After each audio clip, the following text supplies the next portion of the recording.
Pulling up now. Okay, perfect. I'm just starting our Zoom. We do.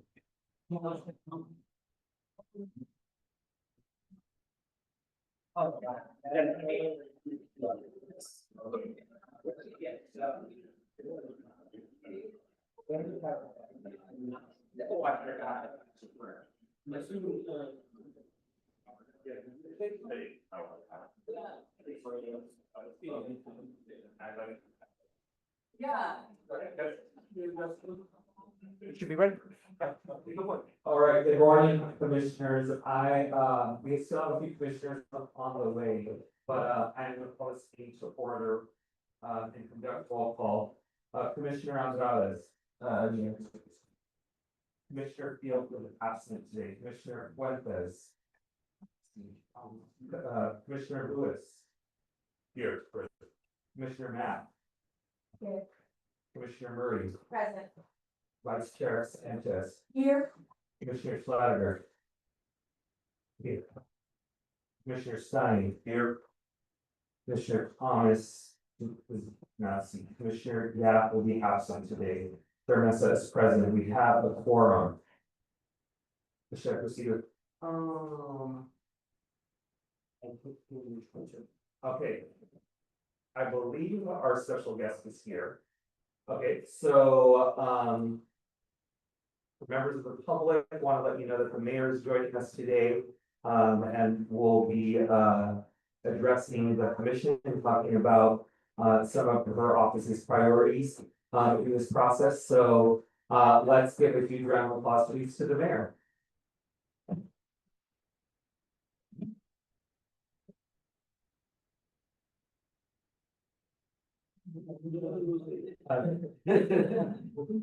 Good practice, second everyone. Practice. Hello,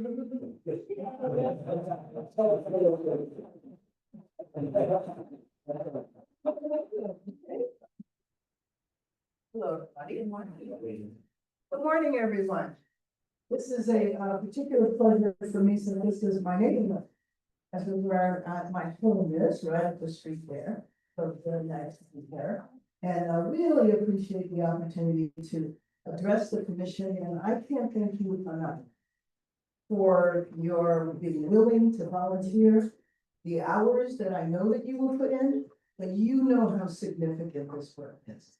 I remember the charter commission, and Ted, I know you do too, from the last time in 1999, and the two commissions we had going, and why it's so important that our city stay together and that we do it this way, this time. When the commission happened, the last time I was very involved from a community level, and the big issue that was brewing in the community, this community here, were neighborhood councils. And the whole formation, we had some neighborhood councils in South LA and really wanted to fight for that to be adopted citywide. I think now, so many years later, there's so many issues to look at, and actually neighborhood councils, I think, is one of them. We have a couple of decades of experience, and it's an opportunity to review neighborhood councils and to see, to have an opportunity, maybe an outside group to do an assessment of the neighborhood councils. When I've spoken to the general manager and staff and the neighborhood councils, when they meet citywide, I have mentioned this opportunity to really reflect back. And I want to point out a few issues that I think are very significant. And I do hope that this is not the last time I come before you. And the next time will be with a much more fuller agenda or suggestions or issues. The budget process, everybody talks about the budget process, it's so painful every year. Why in the nation's second largest city do we do the budget every year? Can't we do it with a 2-year process or some other process that we're able to look ahead and not just have a whack-a-mole patchwork process? And I will tell you that I think that one of the consequences of the way we go about budgeting, I think there are a lot of consequences, but one of them is our crumbling infrastructure. So going back and forth between, moving money here and moving money there, we know that it has impacted our budget very negatively because of the liabilities. And if you look at the second largest category of liabilities city that led to such a hole in our budget, it was crumbling infrastructure. And maybe the commission can look at a long-term plan for how we deal with infrastructure that might be taken out of the process of elected officials. As long as there's term limits, we come and we go, and every time we leave, another council person or another mayor can go about things in a completely different manner. Another area that I think that I hope that you deal with is our hiring process, updating, making some adjustments to the civil service system, the civil service process. I know the city of Inglewood did that recently. I've not had a deep dive on what they did, but they were able to bring labor, business, and everybody to the table. I once had an experience of watching a group of general managers speak about how they go about hiring, and it was so sad because they spent 45 minutes talking about how they work in that process. They shouldn't have to work on the process. They should just be able to hire when they need to hire. And then, you know, looking at some of our bureaucratic entanglements, and I'll conclude on this one. You know, maintenance to a single street, going back to how we provide basic quality of life city services. So maintenance to a single street can involve multiple departments. The Board of Public Works, which I also think should be looked at, the Department of Transportation, the Bureau of Engineering, the Bureau of Street Services, DWP, all of that can cause extreme delays. And that's just repairing a street. I know you will be talking to people about how we are able to build and get development done.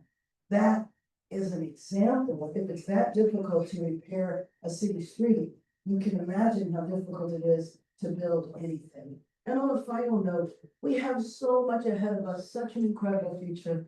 11 months away, we'll welcome the world for the World Cup.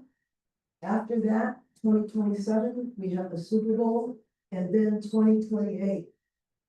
The Olympics and the Paralympics. So much opportunity in our future.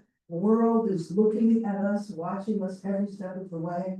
But in a very short time, we will prepare the city to welcome the world. And I think that just raises the significance of the work of this commission, because you can play a qualitative role in terms of helping us get the city together in preparation for the world. Thank you very much for the opportunity to speak with you.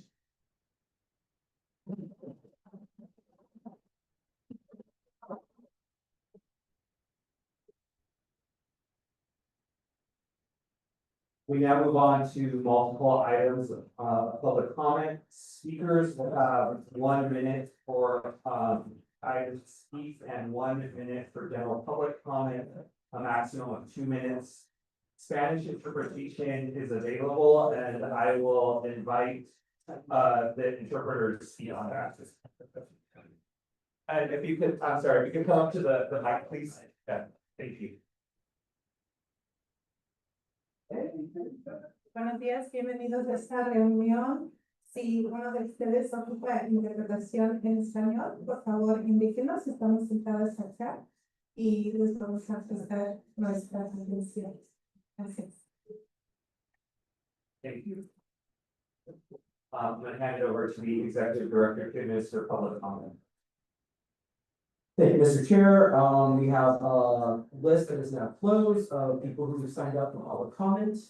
I'm gonna read off your name, please come up, and you can speak at the lectern, state your name and state, whether or not you're speaking for 1 minute, or 2, based on either speaking on general public, comment or, on an item.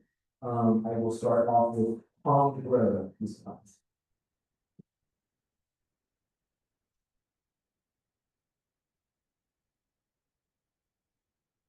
Thank you. So the 2 minutes. Thank you. I'm working on capital infrastructure plan, the musical. So here's the snippet. Russell Vaught is the director of the Office of Management and Budget. And in 2023, he said, we want the bureaucrats to be traumatically affected. They wake up in the morning, we want them to not want to go to work because they are increasingly viewed as the villains. We want to put them in trouble. And so now we go to a meeting in progress of the Capital Planning Steering Committee with representatives of the 15 city agencies involved in infrastructure. The truth is, we have been reduced to caricatures, to cartoon villains, the bureaucrat, grumblings of yes amongst the agencies. We understand the importance of the process of administrative details of institutional stability. That's right. And so we need a story. Yes, a story. Well, I remember when I first started at Street Services, on my own time, I analyzed our forms and I found a way to combine 3 forms into one. It saved the taxpayers thousands of dollars. And because of that, I was asked to head up an ad hoc committee on that very subject. The first ad hoc I ever led. Everyone applauds. Well, I'm tired of holding my head down, looking back over my shoulder, and I'm tired of sitting at my desk, depressed and feeling unappreciated. I'm proud of my work. They all begin to chant, I'm a bureaucrat, over and over. I am a bureaucrat. I am a bureaucrat. What I do is important. And I enjoy what I do. They all spontaneously break out into the song. The joy of bureaucracy. Accompanied by very organized choreography. The song ends as they precisely. Thank you, 2 minutes, that's your time. You're coming over with 2 words. Thank you, that's your time. The next speaker is Jack. Jack, are you still here? Yes. Oh, there you are.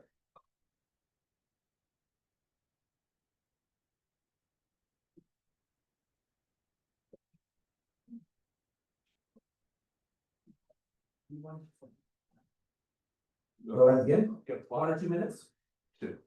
a clock. Yep, where? I can't see it. Sorry, I'll keep time for you. Okay. Give me now. My name is Jack Humphreyville. I'm a neighborhood council budget advocate. I have a couple of comments. First of all, I think the most pressing issue facing the city is its financial situation. We have a structural deficit over the next 4 years. It's going to be $500 million when you take into consideration future labor contracts. We have deferred maintenance of probably close to $10 billion, including $5 billion for the streets and sidewalks, $2 billion for rec and parks, and all sorts of other things for our facilities and IT departments. So it's a mess. Next year's budget is going to be 90 million, it's projected to be $90 million in the hole, and that assumes some very optimistic projections, especially with regard to litigation expenses and revenues. So I think this body needs to focus in on that, not just 20 minutes, on September 13th, when we get to talk to the personnel committee. That's a joke. The second thing is, I think you have a huge, Chairman has a huge conflict of interest. You're a member of the executive officer of the SEIU, which represents, 30,000 city employees, a number of county employees.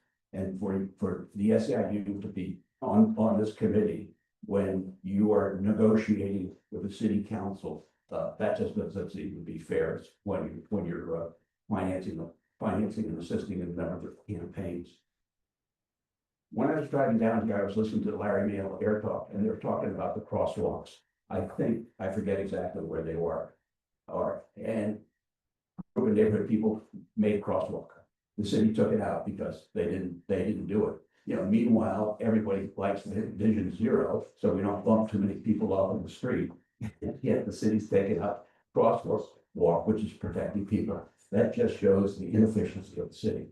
So financial issues, conflict of interest. Thank you, thank you. Thank you. Ross, you're up next. After Ross will be Raw. Want to say something? Good morning, Commissioners. Ross Weishofer, volunteer with Fair Rep LA, speaking as an individual on general public comment, agenda item 1. And today you'll be hearing from experts on how LA can fix its land use system, including Fair Rep LA, Coalition Members of Abundant Housing LA, and LA Forward. And you're going to hear one key word again and again: discretionary. The project of discretionary approval, it doesn't move forward because it needs clear, bold, it moves forward because of discretion. Someone at City Hall said yes. And that turns every housing decision into a political football. And council members themselves don't actually want that football in their backyard. Eric Garcetti, after 12 years on council, once said, "There's a theory that city council members enjoy having discretionary power over planning and development in their districts. I hated it. Many of my colleagues hated it. It's a myth that we at City Hall love this power and revel in the idea that projects must come and kiss the ring for approval." And some will say taking this power out of council's hands is undemocratic, but what's undemocratic is when the loudest, wealthiest voices can dominate meetings with council members and public hearings, while renters, workers, young families, future interleaders who can't afford to make LA their home are left out. When one council office can close a solution in their district to our citywide housing crisis, that's not a democracy, that's a veto or whoever can't afford to write the largest check. Democracy means having fair rules with public input that treat every project in every neighborhood equally. And then holding electeds accountable for those rules if they don't work, not horse trading projects one at a time. The future of LA should depend on who's willing to kiss the ring. It's time to end council's privilege over land use decisions, take off the ring, and let our city get to work. Thank you. Thank you, Rob. I just want to note for the minutes that Carla Fuentes has joined us. 1 or 2 minutes, Rob? 2 minutes, please. Let me just set my up. All right, go. On the issue of planning, I'm not sure how much discretion we can realistically pry away from our council members, but at a minimum, the council's ability to rewrite planning decisions should be eliminated. I am all for increasing development by right and limiting the time council has or commissions have to sit on a project. We should think about who we are empowering as a result if we eliminate their discretion. Are we empowering the council president instead of the plum chair? Or are we empowering the mayor and their planning commission? On that note, with the exception of the independent redistricting commission that we recently approved, you must be an LA City voter to serve on a city commission, excluding a large chunk of our non-citizen immigrant population. The planning commission is exclusively composed of mayoral appointees. It's not so independent, not always the most qualified individuals, and most of them are forced to sign undated letters of resignation. In New York City, they have a diffusion of appointing authority. They have a diversity of perspectives. The mayor only appoints 7 of their 13 planning commission members. The mayor appoints the chair, who is uniquely also the director of the planning department. The mayor appoints 6 other members, and each of the 5 borough presidents appoints 1 member, and the public advocate appoints 1 member. I like the idea of Office of Legislative Counsel for drafting ordinances, but maybe we should just think about eliminating the city attorney's office. Maybe we can just elect a city prosecutor, prosecute misdemeanors, and appoint counsel, make it easy. For public works, abolish the Board of Public Works. Let's get a manager in charge. I would hesitate, there is some suggestion from the mayor's office that council expansion would compound the lack of directionality of capital projects, etc. It depends. We'll talk about that on the 9th, and I think regional representation can address that. Lastly, I don't know if you received your Brown Act training, but I would note that for the city redistricting commission at their very, very first meeting, they had a city attorney presentation on the Brown Act, CPRA, conflict of interest, and over. Thank you so much, Simon. Thank you. I think we, Esther, I think I'm reading it, or Esther? Thank you. After, you will be, Nicholas. 1 or 2 minutes? 1 minute should be fine. Perfect. Go ahead, starting time. Hi, my name is Esther Margulies. I've served on the West LA Area Planning Commission for too long, a number of years, and this is one of my few times that I'm up here at the microphone having to do what the public generally does at our meetings, so I hope I'm effective. I have 4 points here. One, and this is responding to what we will hear in the future in this meeting, so I can't tell exactly whether I'm on point or not. That's the problem with getting public comment first, but we need a vision for significant additional affordable housing in the city. Not a series of actions that takes away regulation, that defies the ability of communities to weigh in on their plans, to create good community plans that reflect their needs and values. We need clearer approval processes to avoid the conflicts and the lack of clarity between what protects our health, safety, and welfare for fire, for health services, for parks, for well-being. And finally, on the subject of parks, now we are the 88th city in the US out of 100 in supplying adequate parkland to our communities. Do not deprive the most needy communities of their park space by building housing or allowing housing to be built in that precious space. Thank you very much. Nicholas? Hello. After Nick will be Damien, and then we'll have 2 additional speakers to switch in. Go ahead, 1 or 2 minutes? 2 minutes, please. Thank you very much, everyone. My name is Nicholas Caputo. I think it might be a familiar face. I've been at every single one of these committee meetings. I come here representing the Echo Park Neighborhood Council, and I also run a nonprofit of my own dedicated to making Los Angeles a more vertical, transit equitable, and quite frankly, more affordable city to live in. One of the things we talk about as a neighborhood council member, especially on the planning and land use committee, is the paralysis of the city council to which we directly report. And a lot of times this is despite seeing well-meaning field directors, contacts within the city council districts of which we live. We currently straddle CD 1 and 13. Despite well-meaning, educated, and very well-intentioned people, they are often paralyzed by the sheer amounts of responsibilities in front of them. And no matter how large a staff is, the opacity or the complex nature of all the different things they have in front of them provide kind of a delay or a barrier. And when we're dealing with things like housing or what we can get built in our neighborhoods, a delay is an eviction in many cases. So I come here asking, as always, for first and foremost, an expansion of city council to what I believe should be a every 10 years at the size of every census, a automatic resizing to the lowest number where no one council member has more than 100,000 residents or 100,000 constituents. I believe this to be something that would drastically reduce the workload required for a specific council to be able to take into account the needs of their constituents. To be able to make them more responsive to the constituents they have and also the neighborhood councils of which they oversee. But more than this, when we talk about discretionary, the ability for discretionary review, that although it looks like a large amount of power is a form of paralysis by adding yet another element to the plate. Thank you, Sean. Thank you. Damien?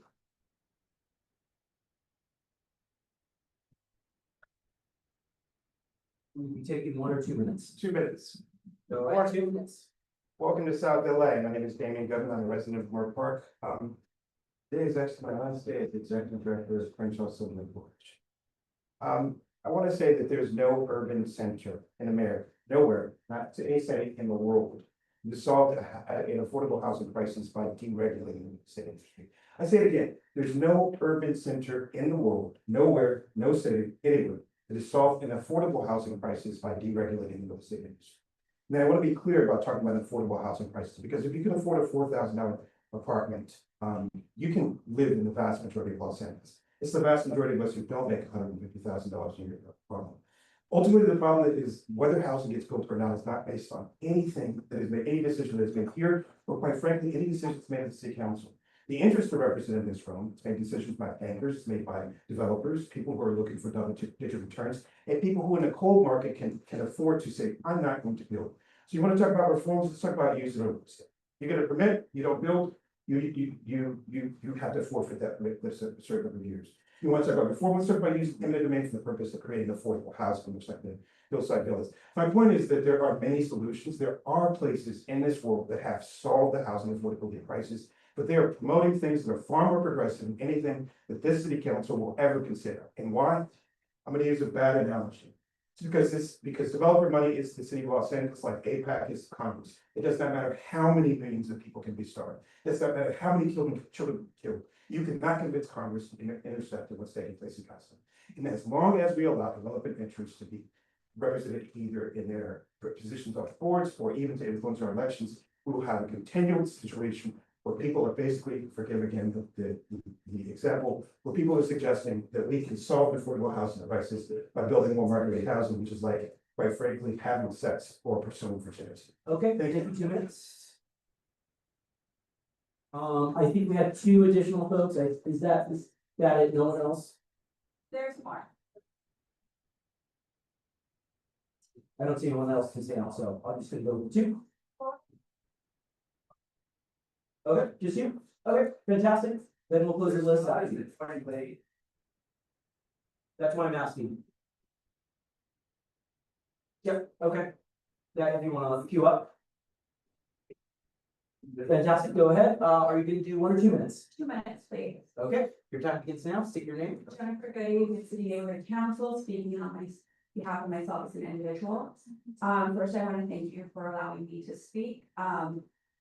I appreciate you have these, are having these meetings around the city, but it feels kind of like lip service.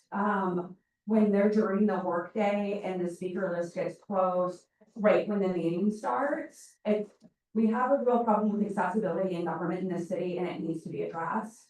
And having the meetings around the city is only the first step. Like, the city council is attacking accessibility. They no longer allow remote comment. A lot of the commissions don't. BOMP is actually a commission that does have good accessibility and is maybe one that should be looked at. In terms of planning, in my area of the city, which is this area, we do have new construction, but we have a big problem with about 75% of it seems to be unoccupied because it's short-term rentals, or it's turned into illegal hostels, or poorly run rehab facilities. I was at the elementary school yesterday, and there's literally a multiple on a lot that went up that's being used as a rehab facility. People were fornicating on the balcony in view of the playground. The one next to it went up during COVID, the roof is already collapsed. So we've got stuff being built, but it's being poorly built. It's not housing that our families can afford. There's not housing being built for families in our neighborhood, and we have a lot of income insecure families in our neighborhood that need housing, and they're cramming in 12 to a 1-bedroom apartment. So something does need to be done, but what's going up isn't usable in our neighborhood. Like, we did door knocking, canvassing a couple months ago, and literally 75% of the new construction was unoccupied, and they had lock boxes on the door, and we talked to the, like, one person that lived out of the 4, and they said, oh, it's Thank short-term you, rental. time in 2 minutes. Thank you. All right, next speaker. State your name and go ahead. Yeah, Mike Feinstein, Fort Morris Town, Mayor, 2 minutes. So the same problem with the racist Fed tapes. Fighting over single district winner take all power is similar rooted in the land use problems in Los Angeles and all the corruption and all the people that have gone to jail. Because it's this unilateral, unitary power over land use decisions. Now, council enlargement, which I favor and hope we go to a Chicago, New York size 50-51, something along those lines. Smaller districts could help because it's less of an area that each council member controls with their land use power. But I want you to also consider multi-seat city council districts elected by proportional ranked choice voting, because then you're diffusing power. Not just over one person per district, but over ideally 3 or 5 member council districts. And people will be having different perspectives, because under proportional representation, which comes with using ranked choice voting, you will have people who aren't just from one point of view. That would be a really important thing for you to look at. So when you compare the current single seat winner take all districts to a larger council with single seat districts to multi-seat districts elected by proportional ranked choice voting, please include how it would affect land use, power, and authority, and look at different models around the world, not just in the United States, on how multi-seat districts exercise that power. Thank you. Thank you. Next up, 1 or 2 minutes. I'll only have one, but Perfect. don't cut me off. Okay. Go ahead, take your name, go ahead. Carolina Goodman, League of Women Voters of Greater Los Angeles. And Fair Rep LA. I first want to thank you all for doing this really important work. The issues that are coming before you are critical. There's too many, and I know that you're gonna have to prioritize. But the League of Women Voters really cares about process. And someone earlier just spoke about remote public comment. How are we gonna get people from around the city to give you important information unless that's possible? Timing, having the meetings on evenings and weekends would make it much more accessible. Please do that as often as you can possibly do that. And the final thing has to do with video. I listened to audio. It was terrible. And video is possible at City Hall and Van Nuys City Hall. So please make that happen. Thank you. Thank you. Jeremy, what's your up? Anyone else? Last call? Fantastic. Jeremy, 1 or 2 minutes? 2 minutes, please. Go ahead. Thank you. Good to see everyone. Good morning. Thank you for making it out. Jeremy Payne, I'm a representative of Dallas, California, and a member of the RLA Coalition. Been at each one of these meetings, and it's great to see public participation from 30 folks here. It's been great to kind of see increased participation, but I do want to highlight that you all are working on a city charter that's going to impact 4 million, roughly 4 million Angelinos, and we have only been having around 15 to 30 folks at each one of these meetings, and so I just want to think about the accessibility of these meetings and the importance of having those voices. Ray Sonnenschein at the CSUN commission meeting really highlighted what he was doing to ensure that public voices were heard. His motto was make voices heard or make your voice heard, and he really encouraged participants just to share about what are the top 3 issues that you have with city government. Rather than having kind of agendized items that we're currently able to speak on, it's really important just to hear from residents, as RLA has been doing for the last 2.5 years, to convene folks and just have kind of an open session where we can just kind of talk about some of the challenges and help them connect the dots to the city charter issues. Because it can be esoteric to kind of see the city charter and know what relates to actually delivery of services or representation. But just allowing folks to kind of share out their concerns, their issues is a great way for y'all as commissioners to really kind of make yourself personable, accessible, and just transparent with the process that you're undergoing to make the city better. So just want to encourage remote public comments, having opportunities for the public just to share, make their voices heard on the issues impacting them, and to really think about other accessibility means that y'all can be engaging in to make these meetings easier to attend and not at 10 o'clock on weekdays when many folks are working. And so, yeah, I just want to close out there. And again, thank you so much for taking the time to be here and for your service. And for the folks who came out, thank you for being here and sharing your voices as well. Thank you so much. And Mr. Chair, we do have one more final guest. Our host, really, the current president of the Library Board of Commissioners, Valerie Lynn Shaw, would like to speak.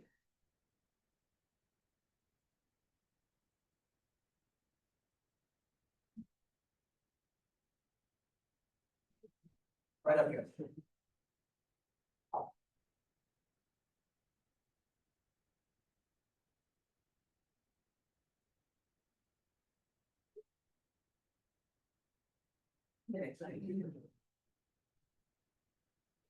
Well, good morning. Morning. My name is Valerie Lynn Shaw, and I'm the president of the city's library. So welcome to Bald Hills Library. I'm sorry I missed the city librarian meeting, but I'm retired, so I didn't follow my own schedule. But anyway, welcome to Bald Hills Library, which is one of our 72 branches in our library system. And we certainly, I know that we have our branch librarian there, Sarah. Was she introduced earlier? Well, let's give her a hand.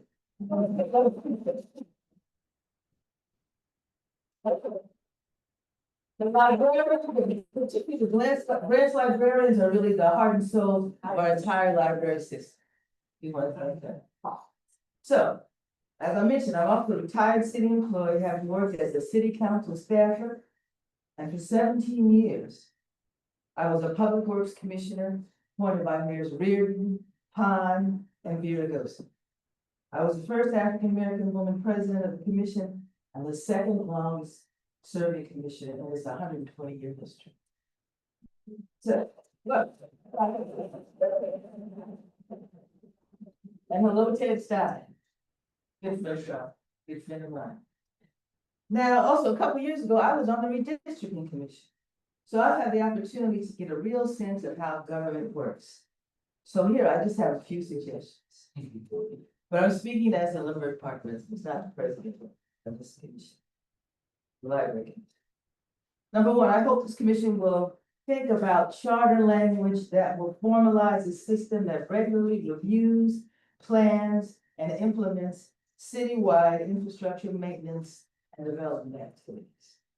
Number two, this commission supports the existence of the Board of Public Works. Managing the third largest department in the city is too large a responsibility for one person.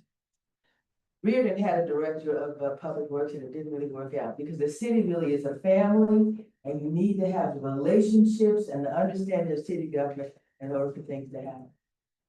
So we need to continue the current system, which includes the input from the commissions, the bureau heads, council, the mayor's office, and the community.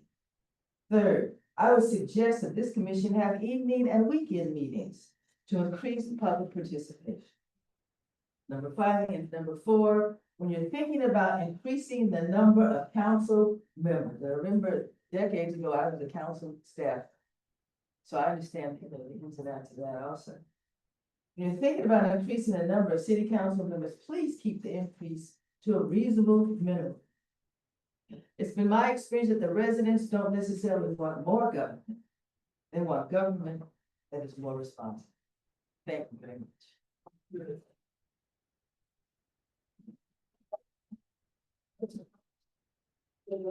That concludes public comment. I want to thank everyone who has joined us for the meeting today, members of the public. I want to thank everyone who participated in public comment today. I also want to recognize, I see former council member Mike Bonnet in the room.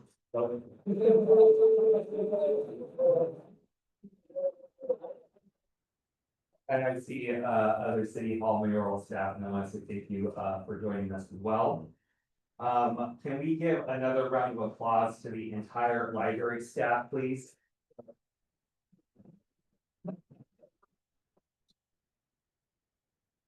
I want to say thank you for welcoming us into your home, and for all of us, if we could please help them out with making sure when we leave to this cleaner areas to make it a little bit easier for them at the end of the day.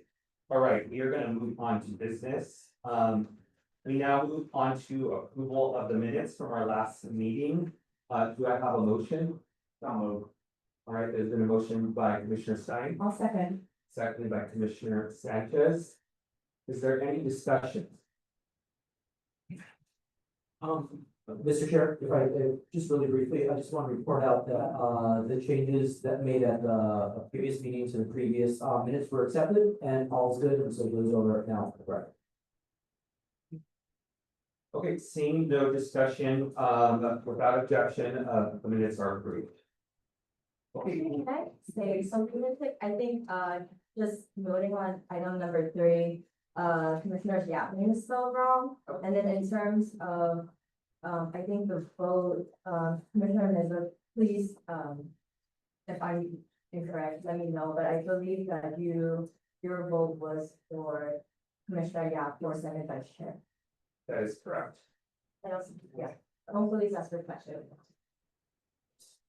So let's, I'll amend my making a motion to include Commissioner Matt's comments. thank you, Commissioner Stein, Commissioner Sanchez also seconds. Is there any discussion on, the amendment? All right, seeing none, so ordered. Let's just go through it one more time. Any discussion on the motion as amended? All right, seeing none, so ordered. Thank you, Commissioner. All right, we now move on to neighborhood council comments and community impact statements. Are there any present that have approved community and impact statements relevant to today's proceedings? Okay, seeing none, I'm going to hand it over to our executive director for his report. Sorry, just making sure that the streaming is working. People are in, okay. Chairman, that in the interest Yeah. of time, I know the commission was going through the community effectiveness of the public relations contract. So I don't know. Is Like the record reflect, we had 12 speakers today. The room looks more crowded, but my guess might be that there are people are in? people that are going to make presentations either this Did somebody morning fight or this? later this Yeah. afternoon. And we had 12 people, give or take, and the 12 that showed up, many of which have shown up at every meeting. And I think that's something that the commission has to consider in evaluating the effectiveness of the contract. Sorry, I appreciate that, Commissioner Stein. We'll absolutely note that and have that discussion. Thank you for raising it. It's, I mean, I don't know what to say. It's still, Jenny is calling me from.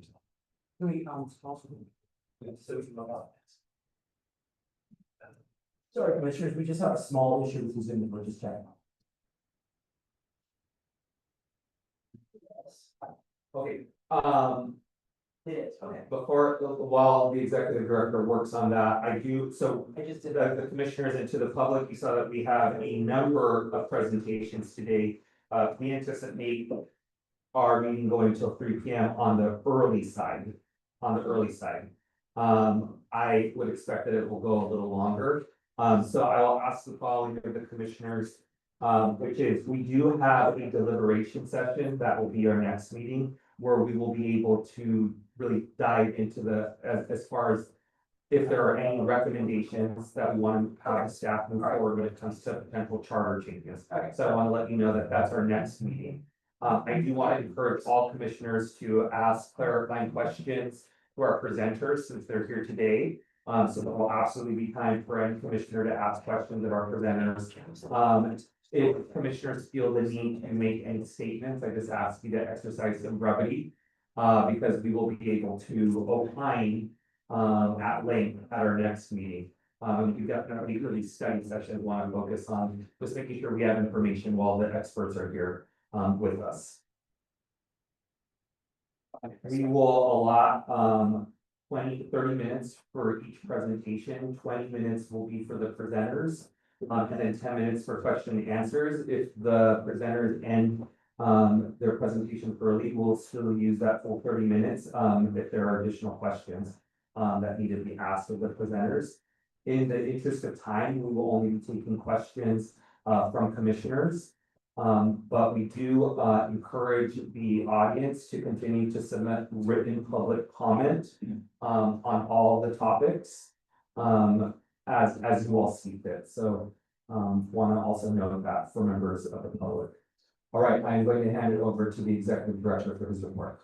All right, thank you, Mr. Chair, and yes, we do have a very robust agenda ahead of us, including a short break in the middle. So we're gonna get started right now with Jeff Thompson, Director of Capital Infrastructure, Office of Mayor Turnhouse here for the first presentation. Just want to.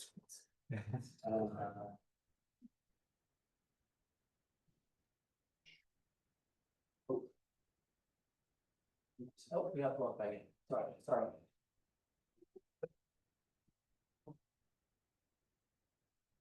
Well, not to waste time, let me go ahead and get started. Good morning, commissioners. Good morning to the general public. My name is Jeff Thompson. I'm the Director of Capital Infrastructure, and I'm working in the Mayor's Office of Infrastructure.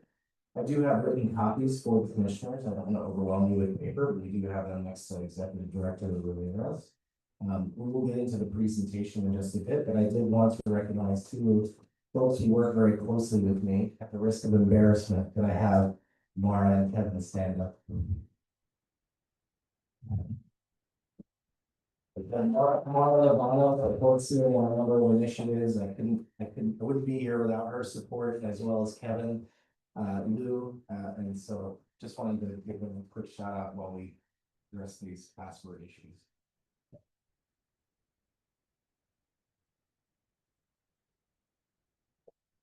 Coming right now. Okay. Sounds good.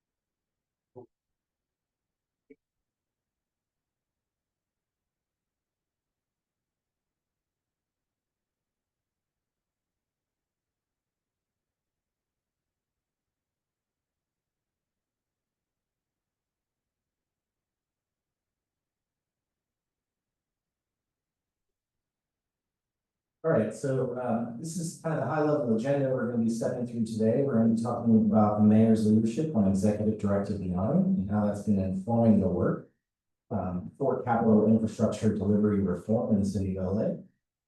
We'll talk through challenges, things we've been experiencing in implementing Executive Directive 9, and then we'll end on a high note with some opportunities for the commission to consider.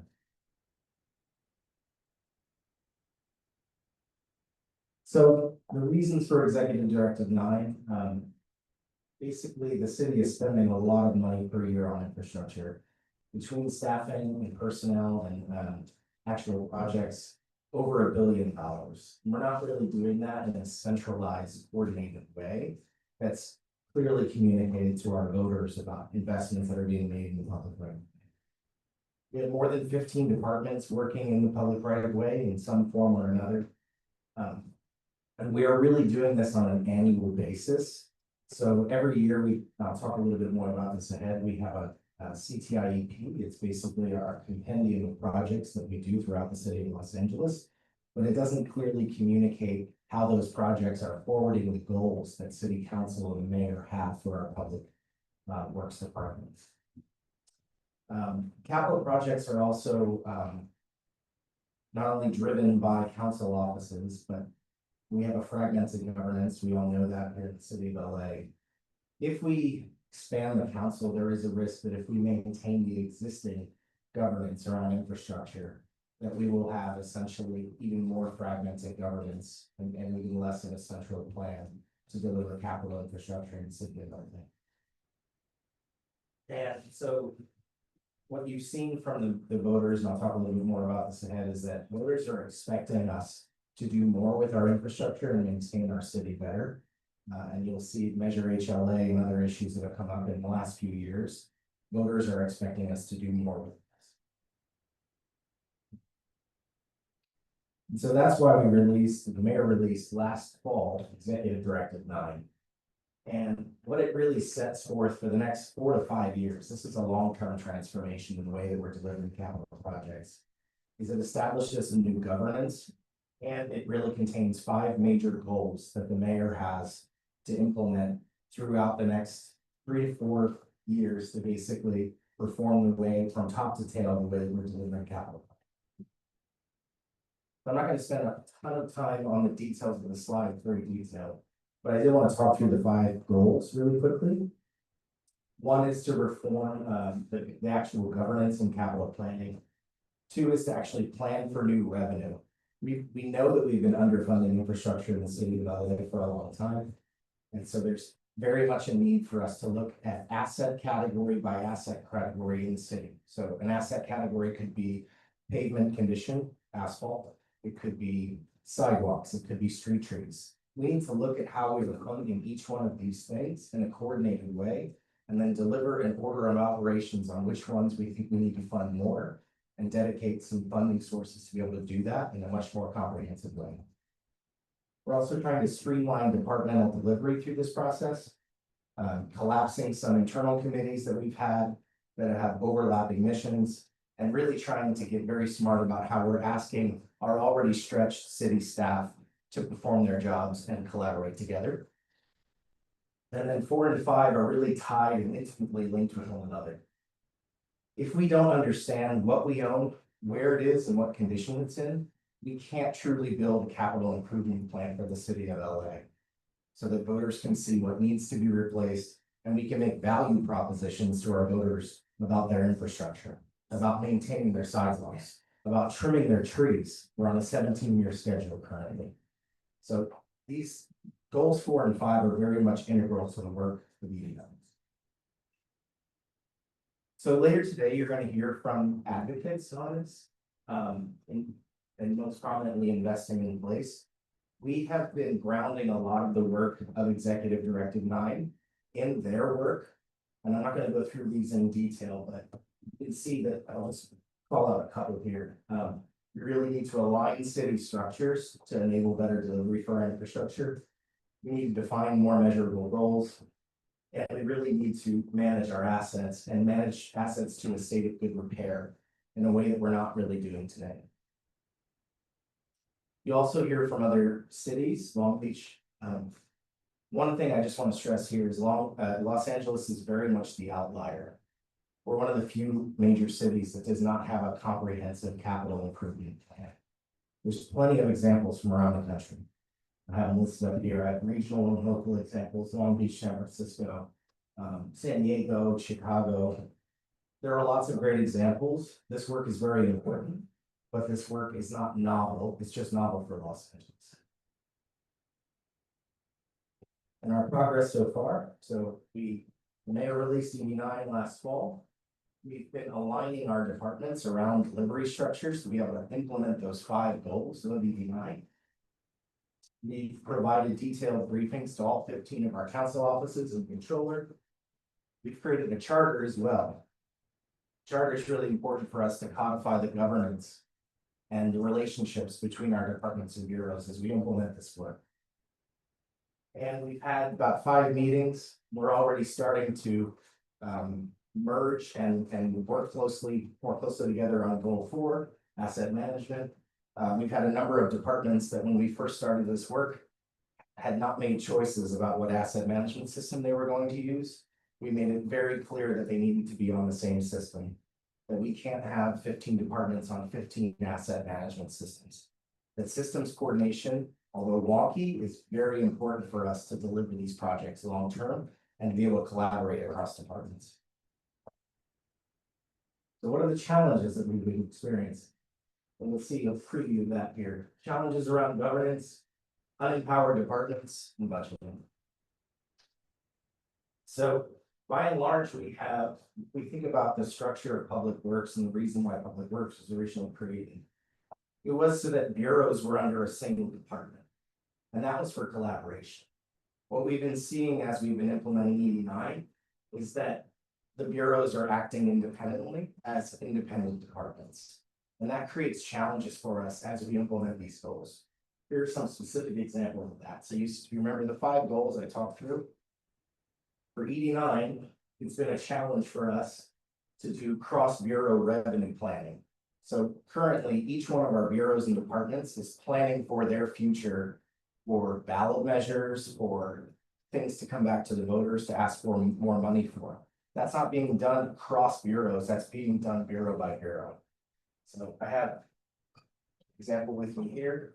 Rec and Parks is doing a parks needs assessment to replace Prop K. There's others. Adopting a common asset management system has been a challenge. We don't have really a structure currently in the Department of Public Works that forces departments to use the same system. It's been a lot of work with myself and my staff, working closely with departments to encourage them to do that. But there is no formal governance structure currently in the Department of Public Works that says you all need to be on the same system. And then compiling a CIP, that's a massive undertaking. There's a lot of departments that are involved. Capital improvement plan would include things like street services, Bureau of Engineering, general services, which does all of our building maintenance for most of our buildings in the city. And so we don't have structures currently that readily facilitate these kinds of cross-bureau initiatives that ED9 envisioned. Mayor's office has been doing this work. We're happy to keep doing this work. I've been in government now for 10 years, 20 years, and in my career, I started in consulting before this in the private sector. So it's something I'm passionate about, it's something I like to do, but it's also something that's made harder by these lack of structures.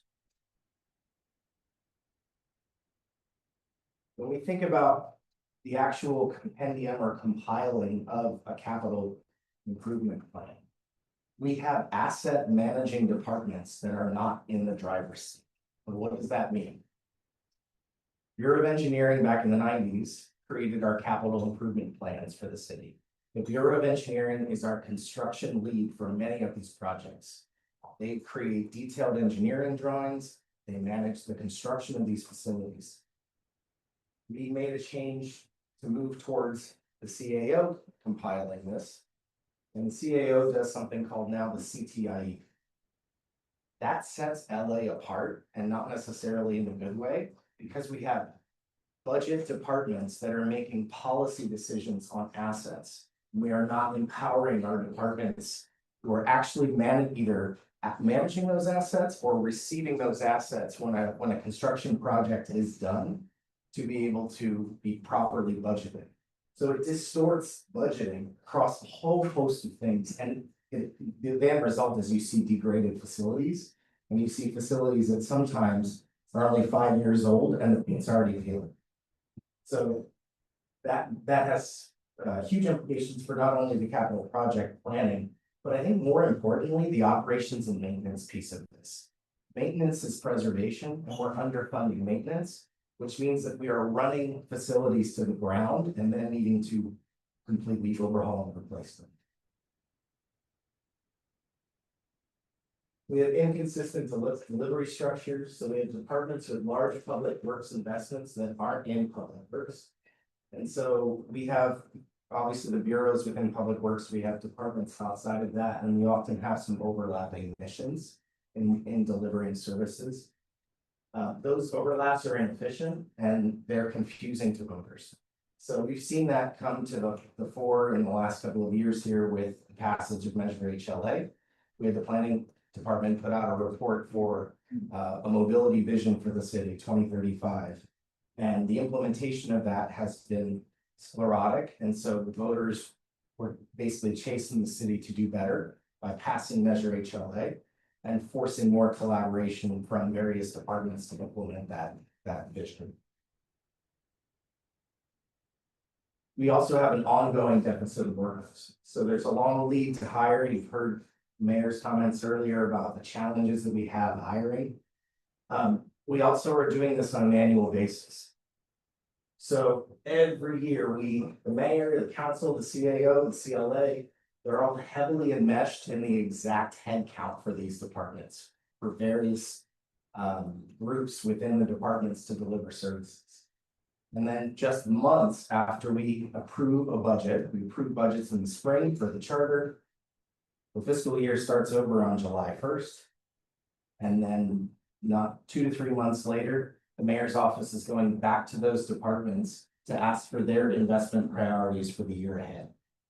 It takes us more than 6 months and oftentimes to do hiring. And so we are often not filling these positions by the time the budget process rolls back around. So we're really in a permanent deficit of workers where we're never really making the investments that the department said they needed from the year before. And those permanent staffing deficits are reinforcing poor service delivery. They're decreasing our public safety. They're increasing our liability risk. Mayor mentioned earlier that we've had the second highest category in our city for liability is based on our infrastructure. And so these deficits of workers mean that we don't have the staff we need to maintain what we already have. One-year budgets also constrain infrastructure. So we are in a perpetual wheel of appropriations. As soon as we start a budget, we're going through the process of implementing it, and then we're asking for departments feedback, and we're doing it all over again. It just doesn't give us enough time. And it also commingles all of the operating budget with the capital budgets. In other words, when we take up an annual budget, we're taking up the operating budget for that department, all the staffing that department needs to implement projects. But we're also considering all the capital projects too. That doesn't leave council very much time to understand how those capital projects are forwarding goals that they have previously given the departments to implement. Things like Vision Zero to reduce traffic fatalities, things like Green New Deal to increase the sustainability of our buildings and reduce the energy consumption. And if we look at the last year in particular, we all know it was a very painful budget year. We see that infrastructure projects and capital is often on the losing end when it comes to preserving headcounts in the city. So it's very important for us to be able to preserve the workers to do the work. But in really lean budget times, what that means is capital project budgeting gets cut. And we're not able to advance projects as long as we would, or as quickly as we would like to. And we all know that time is money, especially in an inflationary environment. If we're seeing projects go from 3 years to 7 years, that project cost might double over that time. We don't really have anything in the charter that recognizes how long it takes for us to deliver capital projects. It takes 3 to 5 years to do a major project. This building weren't here and we needed to build it. It would take us at least 4 years to go through the planning process, go through the designs, go through the community engagement, all of the things needed that we would need to do to make this building happen. So I'll end on a high note. Too serious for my 9 cent. What are the opportunities? Strengthening our bureau connections is really going to be critical for us to help us through this process of infrastructure delivery reform. So if you remember the 3 goals I talked through earlier and how challenging they were in the current structures. We don't really have a level or a departmental structure in the Department of Public Works that could assist with or provide capital planning on a long range basis. In other words, if we need to generate, and we will generate a capital improvement plan, probably every other year. Who is going to do that? We can do it in the mayor's office, and we will for the next couple of years, but where should that process live ideally? We could say it's within the Bureau of Engineering as the lead, but if we really think about the bureaus, the 5 bureaus, and they're all invested interests in getting this right, it might live or it might need to live in a structure that does not currently exist, one that's maybe above the bureaus. Same thing with systems and technology.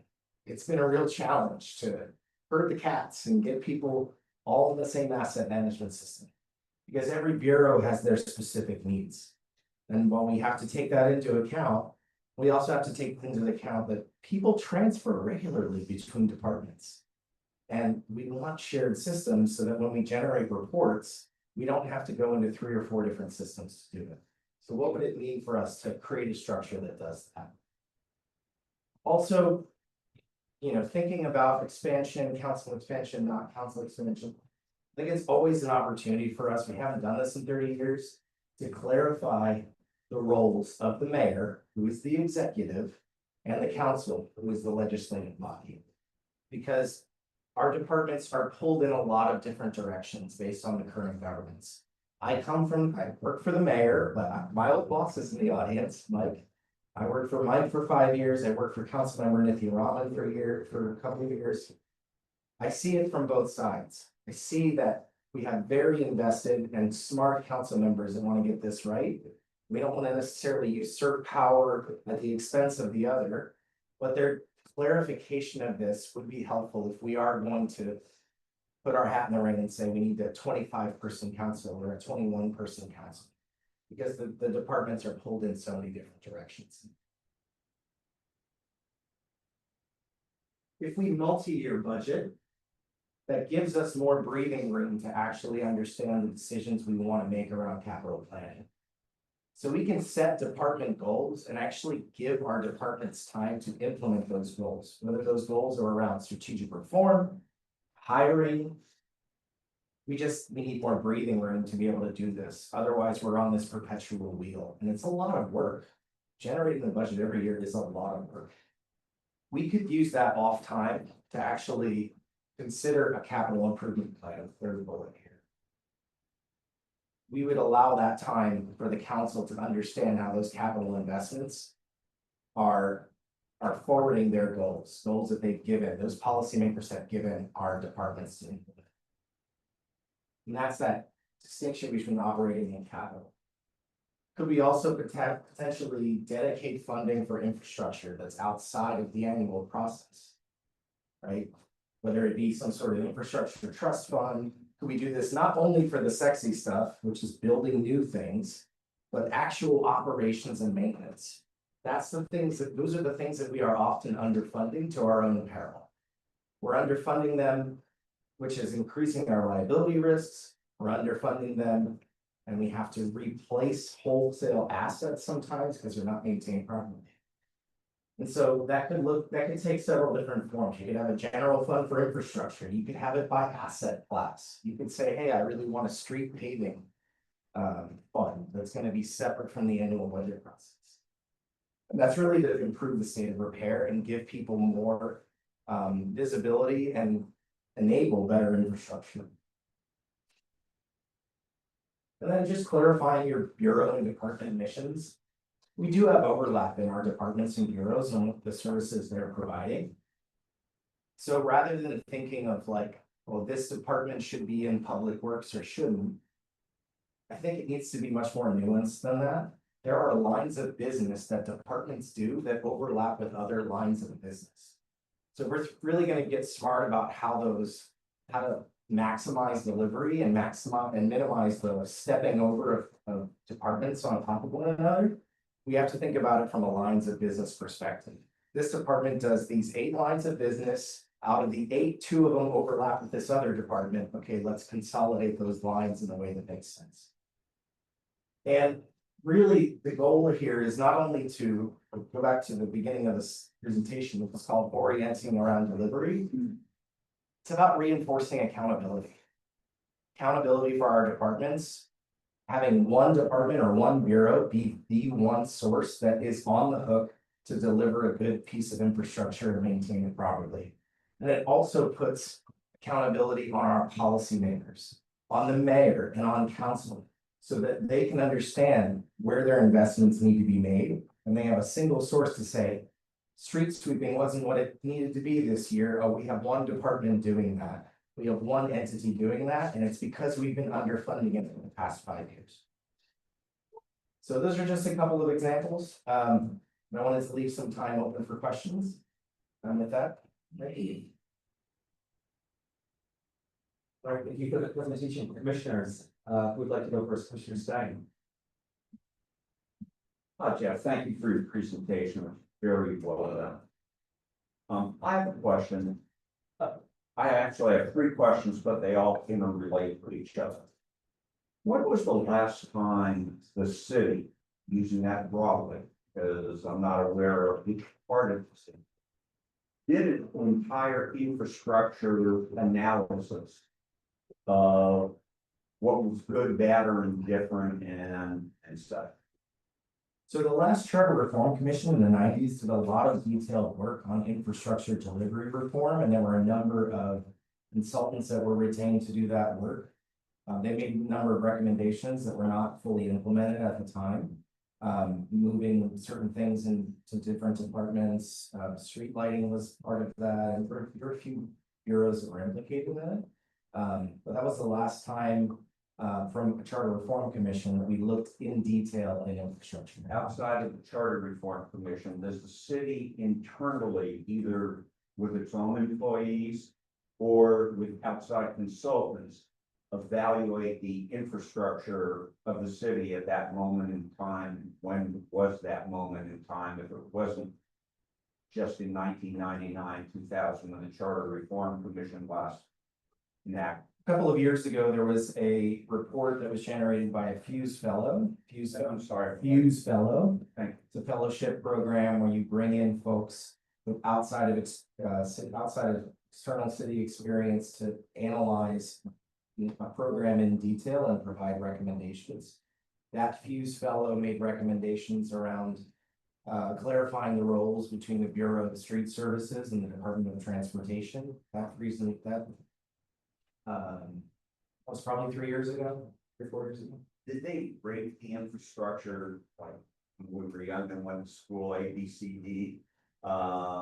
Yes, they even have, what the city's infrastructure was at that time? So we have a number of departments that rate their infrastructure currently, but it's not consistent across asset class. What do I mean by that? Okay, well, right now, Street Services does a very good job of understanding what they need to create the roadway, to maintain the roadways in a particular condition. It's called Pavement Condition Index. And it's out of 100 scale, and as well with letter grades as well for particular corridors. And we do regularly rate that infrastructure to reduce, risk of potholes and liability claims, and also just to maintain a good state of repair for our asphalt within the city. It's not done universally across the departments, across all of our asset classes. That's one of the reasons why we are implementing a capital improvement plan process, because a capital improvement plan will actually talk through those issues and break out by asset class what condition those asset classes are writ large across the city. Has the infrastructure improved or gotten worse in the 3 years since the last analysis was done? And I understand it wasn't on each individual bureau or department.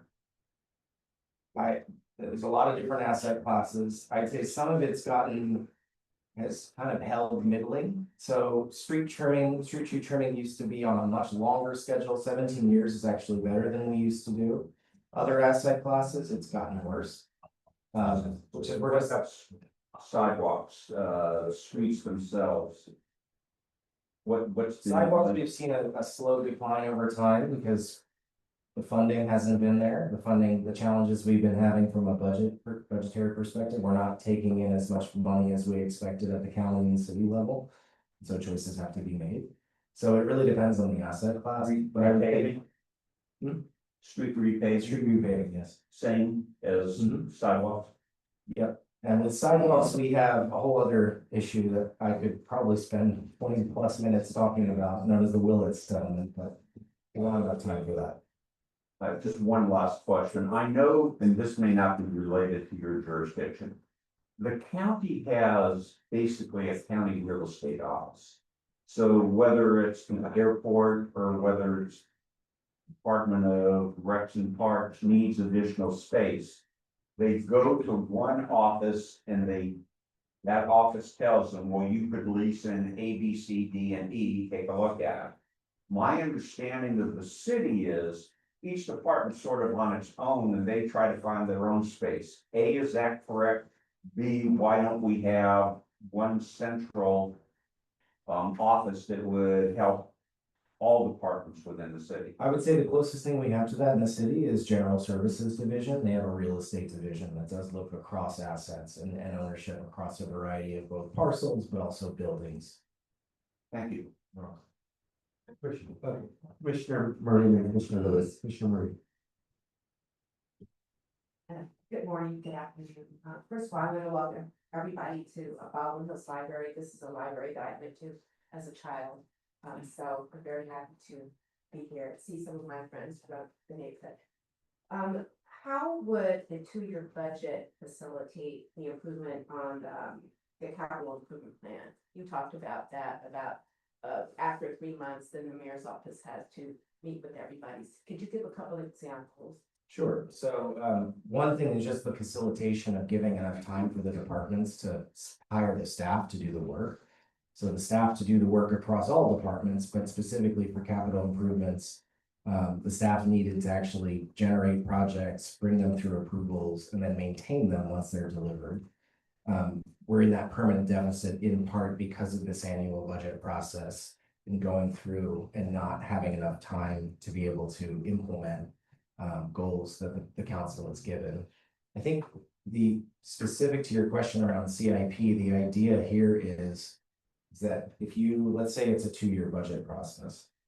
On your even year, that's when you do all your operating budget work. A lot of the like head count, staffing in the departments, those kinds of things. And on the odd year, that's when you would have the council adopt and refine a capital improvement plan.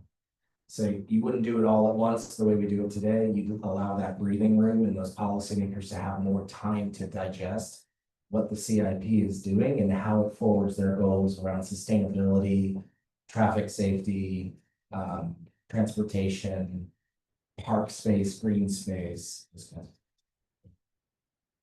Commissioner Lewis and then Commissioner Sanchez. Commissioner Lewis. Thank you, Chair Mesa. Yeah, great presentation. I probably have more questions now. I'm probably more confused now. Certainly don't have enough time to ask all the questions I have, but I realize, excuse me, this might be outside of your scope of work, scope of duties, but so we have the example of Department of Public Works, various. Did a great job of outlining the challenges. Are those challenges consistent across the board with other departments as far as you know? Are those challenges unique to the example you gave with Public Works? When I hear your presentation, the main thought I have is you have a whole bunch of cooks in the kitchen with, I don't know if they have real autonomy or not, or they're just kind of taking autonomy that they don't necessarily have, you know. I'm not quite sure, but it seems to me that to Commissioner Stein's question, I mean, it just makes kind of sense that you have one entity responsible for making sure there are checks and balances across the board, particularly with budgeting. I don't know how all of these various bureaus just kind of do their own thing without being accountable. So, as I said, I have a bunch of questions that come down now. For my original question, my main question, to your knowledge, do these same challenges exist in other departments? Are these more citywide or are these? I think the way I can answer that is the Board of Public Works is a unique board in the city of Los Angeles. It is our only paid board, and it has a slightly different governance structure than, say, the Board of Airport Commissioners, which is a space I know and love and spent 5 years working for Councilmember Vaughn and working closely with. That is a commission that's unpaid, that also does the work of approving hundreds of millions of dollars of contracts coming through LAX. Anyone who's been through LAX in the last few years knows that it's up on the up and up, and that we're completely renovating that space. So we do have a lot of commissions that do similar work. The Board of Public Works is a bit unique and it is a paid. Commissioner Sanchez and then Commissioner Slatter is going to get the last question. Thank you. I'll be brief. Thank you, Chair Mesa. Jeff, thank you so much for your presentation and the work that went into this. Definitely have a lot of questions, specific to hiring. We know it's a pain point, and I keep on hearing it from various parties. What is the current pain point, very briefly, and what are the recommendations to backfill and fill those positions which are important to keep our functioning? I think you heard the mayor earlier talk about some of those pain points that the civil service commission or our civil service protections can be helpful and are there for a reason, but they also sometimes slow down our ability to be able to hire quickly. I'm not really prepared to discuss more than that. I think the mayor, you'll be hearing from folks later today about what those recommendations are. Absent of that, I would say if we did nothing on hiring, that having a 2-year budget would still help us, or a multi-year budget would still help us, just giving that longer lead time we need going through these civil service challenges we have to do the hiring. Okay. Commissioner Slatter. Thank you so much.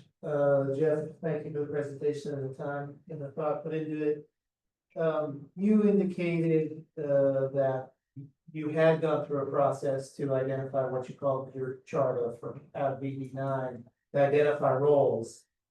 A question related to that is a similar question I have for something we didn't mention that I know is important in project delivery as well, and that is contracting.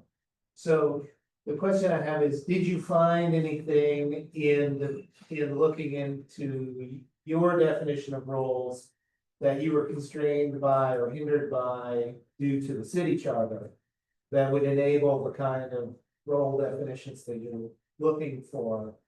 And similarly, have you in project delivery identified anything in the charter related to contracting that you feel may serve our review? So the charter that we delivered upon is really specific to the capital planning steering committee. If you remember in the last days of our city administration, there was the interdepartmental MOU, which is work that mayor's office did at the time to better codify the relationships between our bureaus and departments that are operating in the public right of way. The CPSC, or Capital Planning Steering Committee Charter, is the next nexus of that. It is the next thing to formally and to continue to refine that relationship. I will say very much that work is not done. So if we look at what other cities are doing, we look at San Diego, for example, they have governance structures around capital planning that we just don't have as a city. They have basically a group of acting departments that all work together and review projects as a body. We don't do that in the city of LA the same way. We have a couple of different bodies, but those bodies are primarily composed of the CAO, the CLA, and the mayor. None of those entities are operating departments.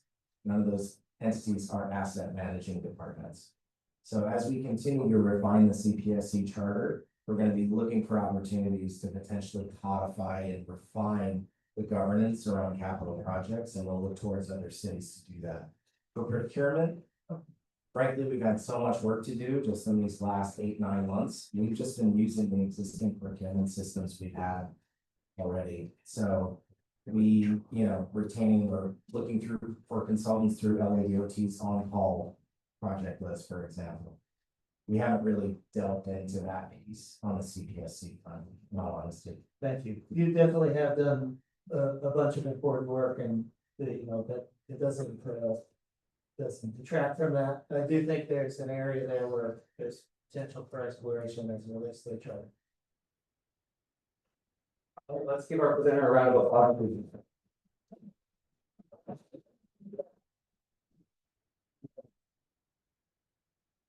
Mr. Chair, while we get the other next presentation ready, I just want to briefly do, an executive director report. My report basically is introducing our two newest staffers who are here with us today.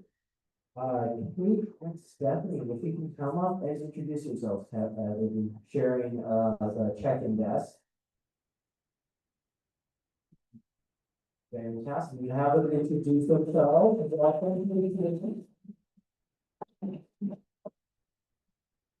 We just started this week, they're both relocating back to LA, they recently graduated from local LA colleges, so let them introduce themselves. Hi everyone, my name is Stephanie. I recently graduated from USC. Been here for the past 4 years. I also basically went to Washington DC, interning in the Senate. I do have experience working with the city as an intern, but not have to be full-time here working with people. Thank you. Hi everyone, my name is Kate. I recently graduated from Occidental College in Eagle Rock. And I also have experience interning in the US House, and I'm excited to be back in Los Angeles and working with the commission.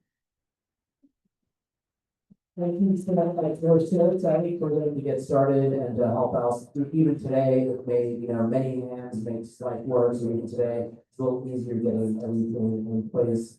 As we got, everything ready for today's commission, we have a presentation that we're, it's always technicians.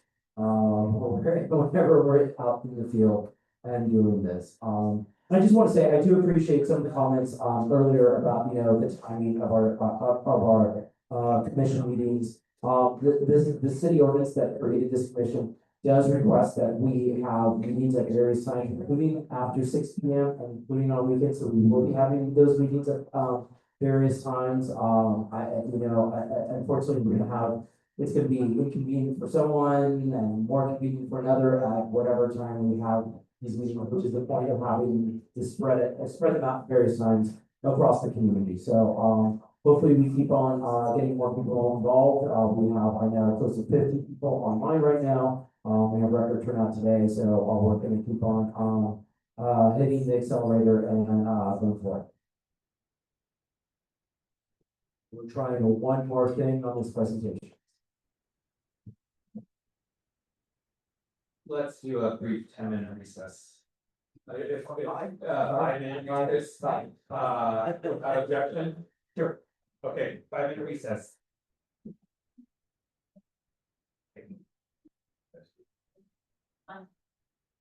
Oh, it's not here. Oh, it's not here. Yeah, no, but also there's nobody heard it.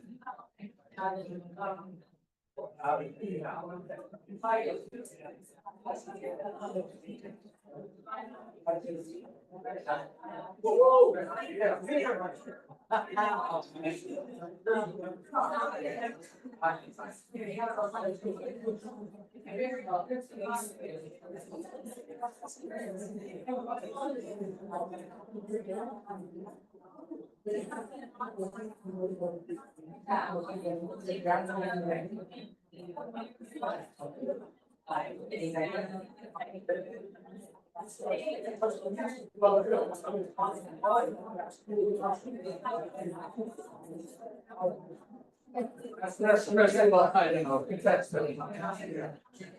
Yeah, very nice,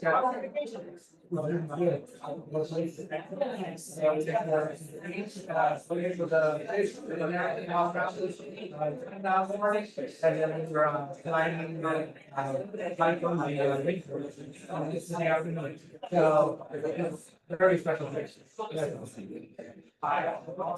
Last time I was there, I was actually already. We had a shared friend that got married. Every like, I know you, we use that. I said, it's not me. So, yeah.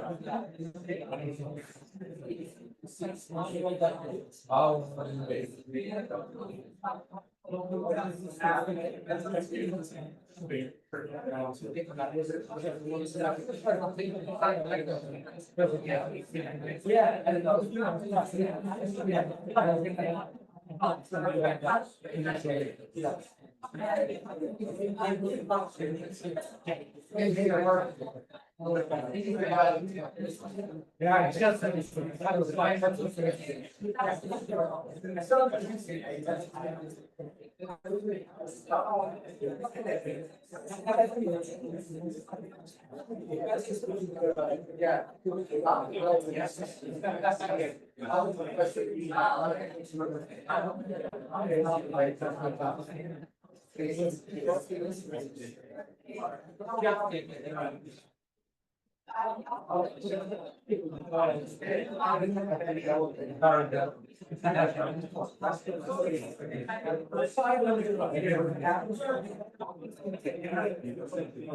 Here's the rest of it. Okay.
Commissioners, if we could reconvene, please.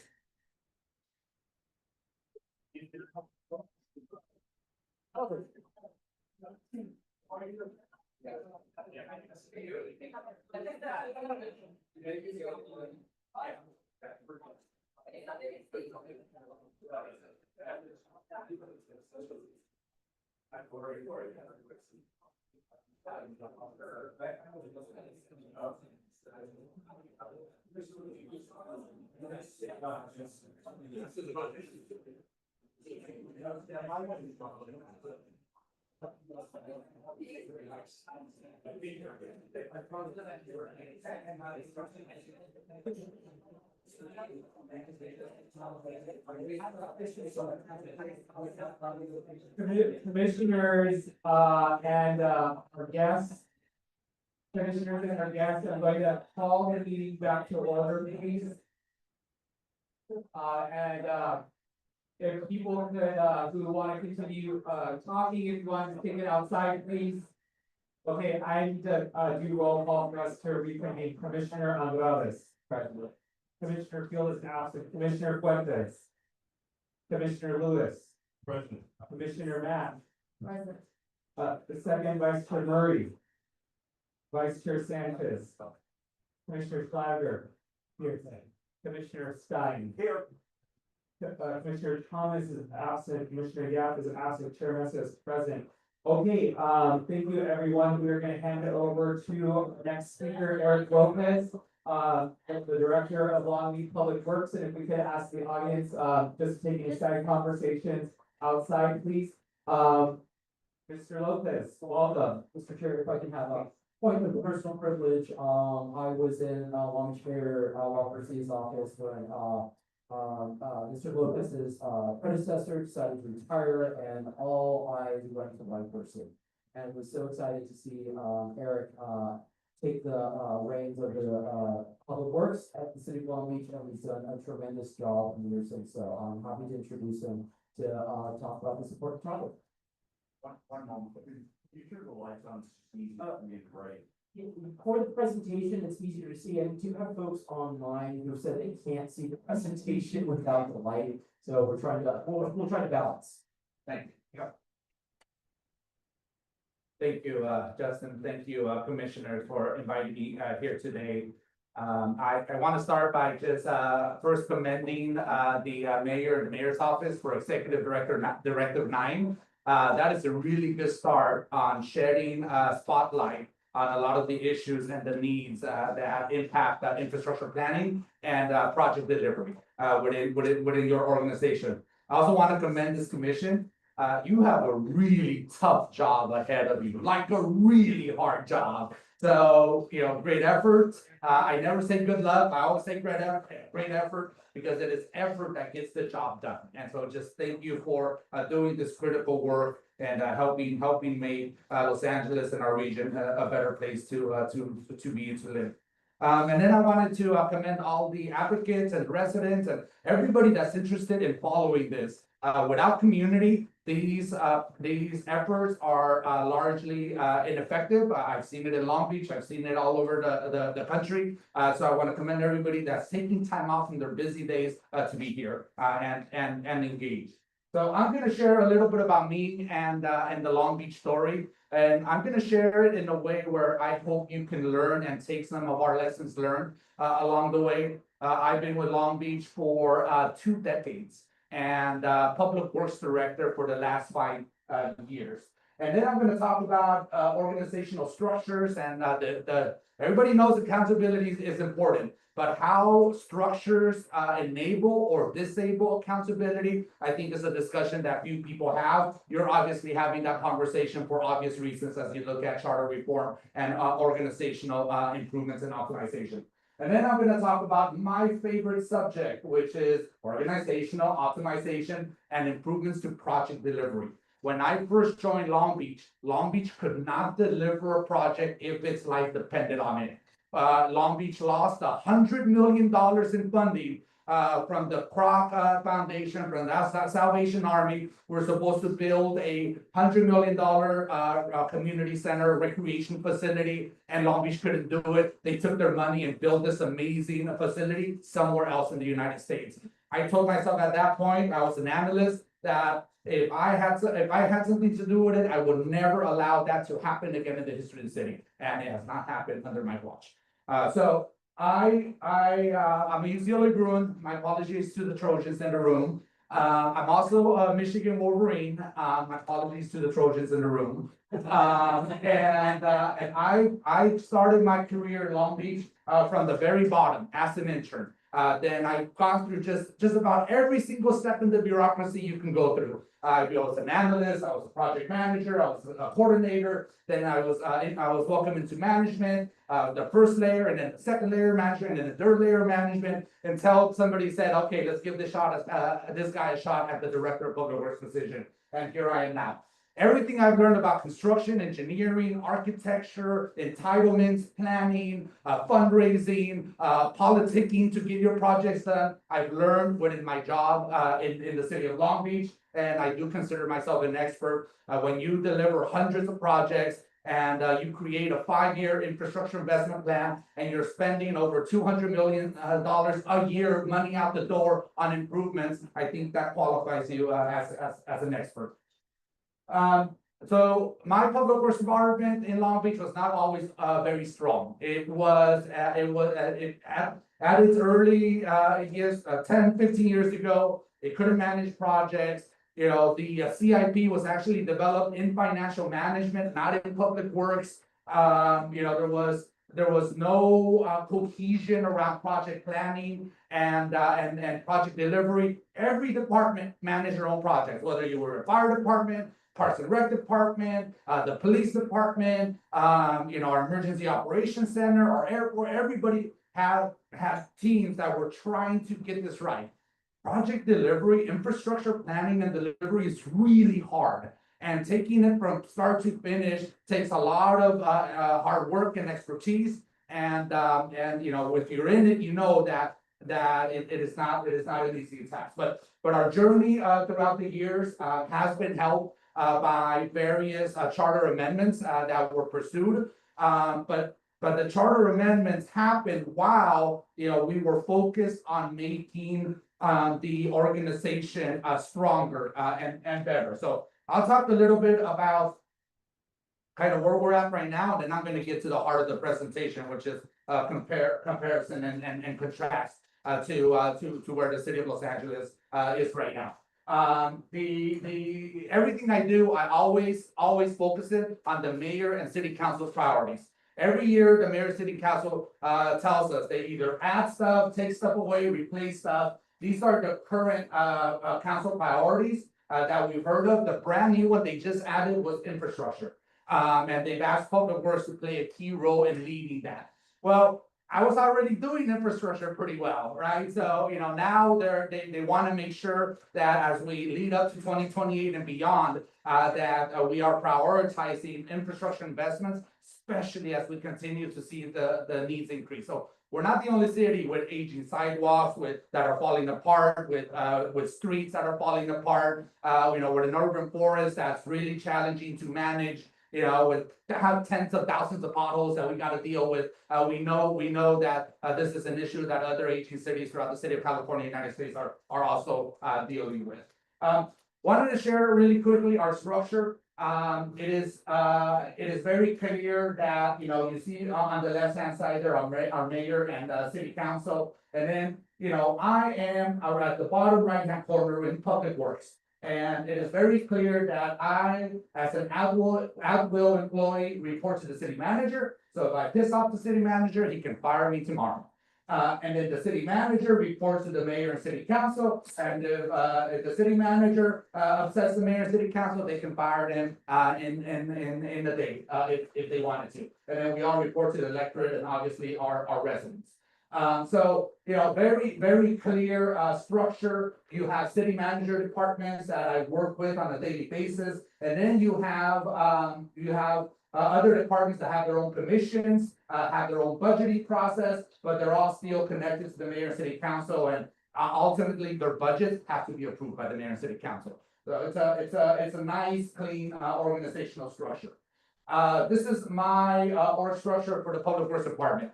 When I took over 5 years ago, we were at 500 staff, we're now at 700 staff, so we've been growing like crazy. Hiring a lot of new engineers, a lot of new project managers, inspectors, planners, analysts, you know, all intended to be able to deliver on the greatest infrastructure investment that Long Beach has ever seen in its history.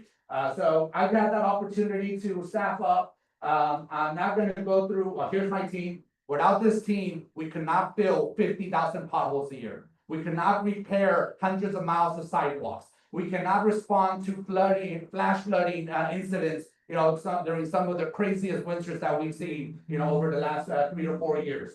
I could not plan, build, design, and construct the hundreds of facilities that we're rebuilding, from libraries to our police academy, to brand new fire stations, to brand new community centers, senior centers. It is my 700 team that really allows all of that to happen. And I'm the one just steering the ship, making sure we're in the right direction. But I also held a lot of their jobs as I was coming up. So I know what it takes to really have the resources and be empowered to do a good job and do it. So for my public works department, these are my bureaus. Business operations handles budgeting and personnel, people and culture. We developed the CIP. So we do have an annual CIP, but we added a dynamic to it. We decided to do what we call a infrastructure investment plan. So in advance, we work with our mayor, city council, and the public to plan out when we have the money available, what projects are we gonna deliver for the residents? And we told them we told them where, we told them how much it would cost, how much money we would need to get started. So that infrastructure investment plan, I'll talk a little bit more in a little bit, that gets prepared under my direction in the Business Operations Bureau. And then every year as capital budgets become available, they fund those projects that we already planned for 5 years in advance. So every year goes. If anyone wants to add a project, they have to get full support from the city council. If anyone wants to eliminate a project, they gotta get full support from the city council. If anyone wants to reprioritize the projects, that is only approved by the city council. Nobody else has the authority. I can't move projects, the city manager can't do it. It's all structured in a way where we gotta make it a little hard, because otherwise, you know, as administrations change, priorities change, and then there's interest to change a lot of things around. Engineering Bureau does all of our bridges, flood control, stormwater management assistance, environmental services, refuse, organic waste collection, recycling, there's a whole lot of work there with our teams that happens.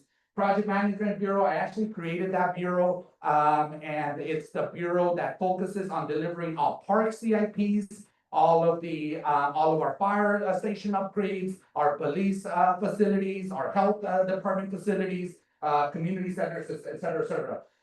So that's kind of what started it all, and that's where I caused a lot of trouble and headaches for other department heads back when we were centralizing project management. Public Service Bureau does all the field ops, you know, the street sweeping, the clean teams. And Transportation Project Management Bureau, I just built that last year. I proposed it to the council, it got approved. I said, we need one unit where all street improvements are centralized, any right-of-way improvements, sidewalks, alleys, streets, any ADA, all of that needs to get project managed, falls under one of my bureau managers, and they've been doing an amazing job. So I went through all of these, talking through them, so I'm gonna skip them for now. Here's our 5-year infrastructure investment plan.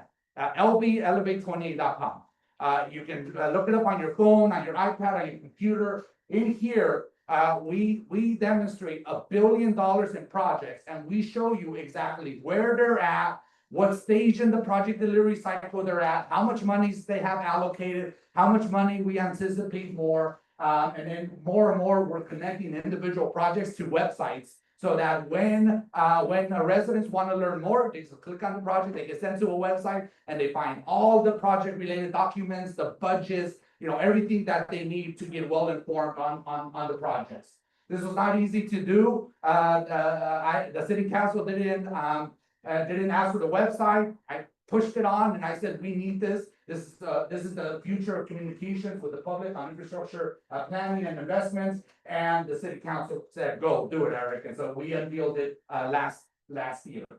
So we have our maps. Every single council district has a map that highlights their projects. We also have the citywide map where through little dots, we show everybody exactly where the money is going for infrastructure improvements. I used to get accused of, Eric, you only recommend projects in one part of the city. I love putting out this map and showing. What do you mean one part of the city? Look at it. We have projects in every part of the city. And we've developed some creative categories that we track. And just, we like to add a little bit of color to our infrastructure planning and project delivery. So that's all part of our communication approach. We also have a dashboard. We tell people in this dashboard exactly where the project they're interested is in the project delivery cycle, how much money is set aside, how much money has been spent. This is for right now for the overall infrastructure plan, but you can look at it by your council district. You can look at it by the thematic categories that we've organized the projects under. You can look at, if you just want all the projects in construction, you can look at those. Or if you just want a single project, just add the title in there and the project will pop out. All right, so let's switch over. So I showed you the org structure for Long Beach and for Long Beach Public Works. Here's the org structure for the city of LA. This is the latest one I could find from 21. I Googled like 10 different variations, and this is the only one I kept being sent to, right? So there should be one for 2025, but there's not. So here you all should be very well aware of the structure. At the very bottom, charter department with full-time commission, that's your board of public works. And then you have your bureaus of public works under that. I'm gonna come back to that. This is a very unique structure. I meet twice a year with all the public works directors in all the large cities in the United States. And I believe you are the only one that has this type of structure. So, just wanted to add that. Here's your org structure for public works again. This is the only one I could find. I Googled 10 or 15 different variations. This is the one that kept popping up, so I said, I'm gonna use it. Until there's another one available. So you have your board of public works commissioners. You have your admin side, business ops side that manages all the board communications and liaisons. And it seems like you've added some core public works functions under the citywide services tab and the department services tab here. And then you have your Bureau of Contract Admin, engineering, sanitation, street lighting, and street services. When I looked closer, I saw director. You have a director for your bureaus. That is very unique. Usually I'm used to seeing one director, one person in charge, and then we work with that person. So I said, okay, maybe it's because City of LA is so much bigger than Long Beach. And more complex. So let's look at an agency that's bigger than the City of LA. Oh, the County of LA. Okay, so the county structure, you have the Board of Supervisors obviously in the middle. You have the Chief Executive Officer, and you keep going down the dotted line. Oh, there it is, Department of Public Works. And then I pulled up their org chart, and we all know Mark Masrella. Mark does a great job at the county. He's been there for a long time. He's my good friend. And then he has his assistant directors, his deputy directors, and all of the teams that do the great work throughout the county organization. But it's very clear, Mark reports to the Chief Executive Officer. The Chief Executive Officer reports directly to the Board of Supervisors. So then I was like, okay, what I'm being asked to do and look, it will take me literally maybe 30, 40 hours. So I said, I don't have 30, 40 hours. So I'm gonna ask ChatGPT to do a part of the compare and contrast for me. But I know, you know, ChatGPT is like a really good intern. You know, sometimes it makes things up and sometimes it exaggerates.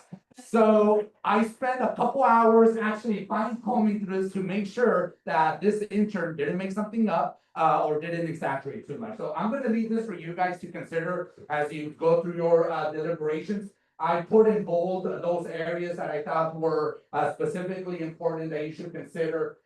So, you know, I start with Long Beach Public Works and it operates as a single department within the city bureaucracy headed by the director. I actually hire my deputy director and I am appointed by the city manager under our city charter. And the city manager is the only person that can fire me.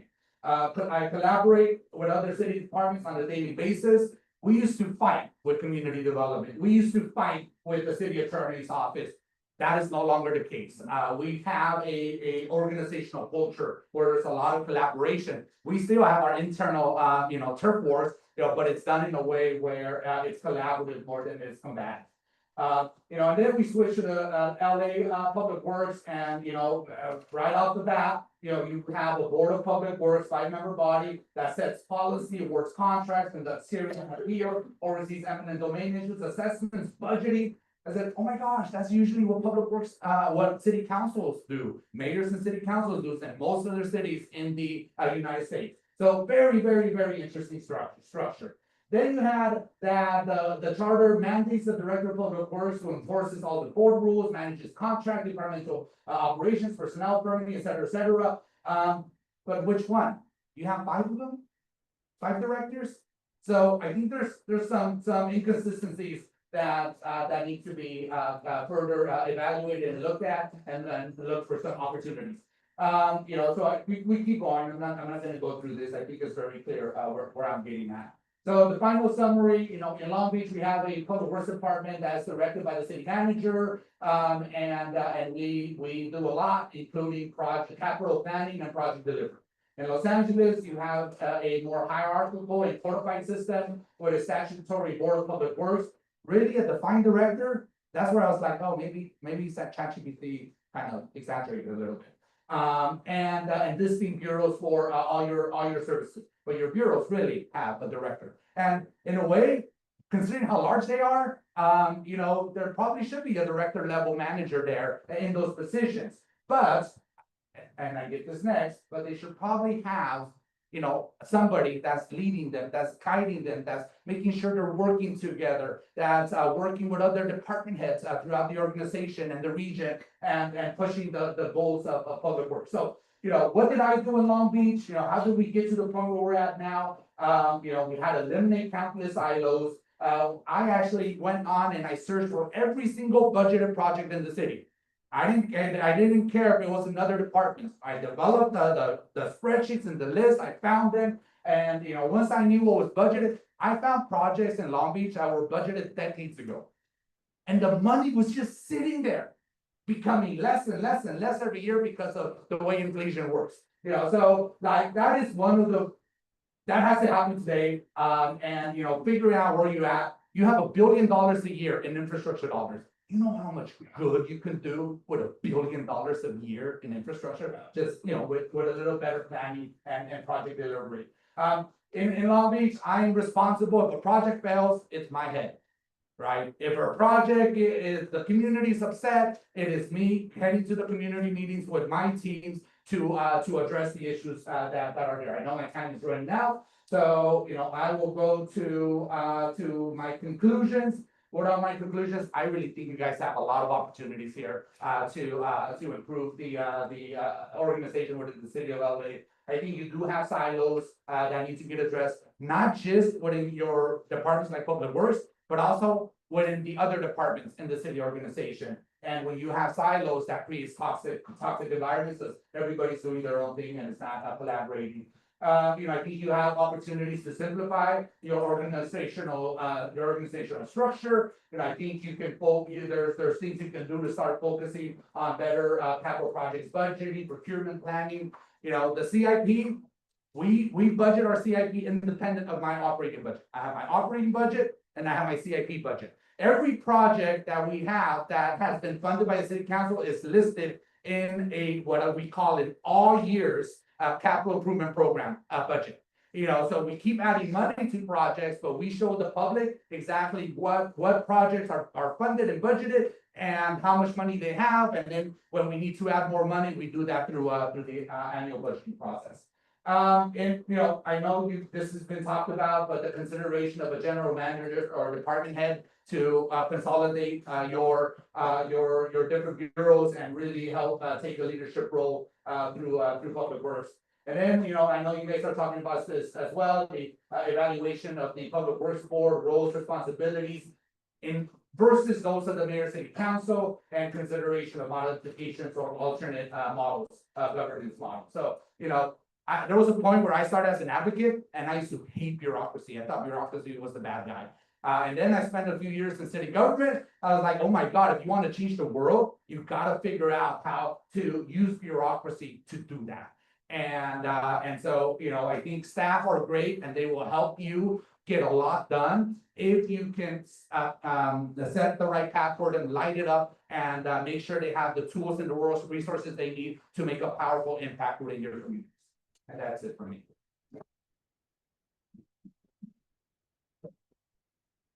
We made a come back on the lights, please, and then let's open it up for questions, commissioners. I have a fundamental question, Mr. Lopez, and thank you for an excellent presentation. How much of what you talked about is really charter reform? And how much of what you talked about is changing the administration of how things go? Because you pointed out section 582. Yes. And I believe in the early 2000s, there was a director of public works in the city, and for whatever reason that didn't work out. But that office is there. It's a matter of filling that office, not a matter of we have to recreate everything. So my question, to shorten it, is how much of this is charter reform and how much of this is just running the city better than it is present? My professional opinion is that maybe 20% of it is charter reform, right? The structure that you set, the boards that you have, the roles and responsibilities of your boards, compared to those of the mayor and city council, compared to those of your chief executive officer. You know, we have a city manager, we don't have a chief executive officer. So I think that is set in the municipal code. The municipal code only gets changed through the charter, but a lot of it you can do by ordinance. A lot of it you don't need a major ballot initiative. You know, you can have your attorneys opine, but you know, I've done a lot of the changes through the budgeting process, the public budgeting process, and council adopts them through an ordinance, and then we go from there. So I would say about 20%, really 80% is just structure and governance and preference. Sure. You may have touched on this, but is the city manager appointed by the mayor And city council. and city council? It's a majority, he needs, it's a very interesting process every few years, and you need majority, city council, votes, to appoint the city manager. And then one more question, you said that you have a 1-year budget process and you could tweak it, can you explain that a little bit more? Yes, so it's 2 parts. Part 1, operating, right? I give money every year for trash pickup, for recycling, to fill potholes, to do in-house work for my clean teams. That's the operating budget. Then we have what we call an all years CIP budget. And that's every capital infrastructure project falls under that CIP budget. And you know, we put money in it on an annual basis, but it's in all years. It's perpetual. The money, unlike operating, does not disappear at the end of the year. The money stays there and accumulates. You know, so we have over $1 billion in cash sitting in our accounts, waiting to be spent by all of the capital infrastructure projects that have been approved by the mayor and city council in Long Beach. Sure. Any other commissioners have questions? All right, let's give a round of applause. to everybody.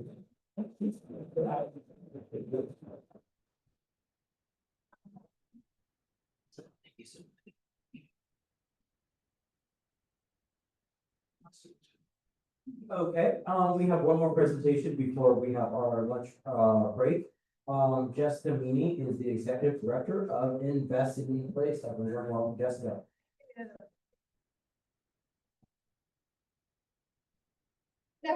Good morning.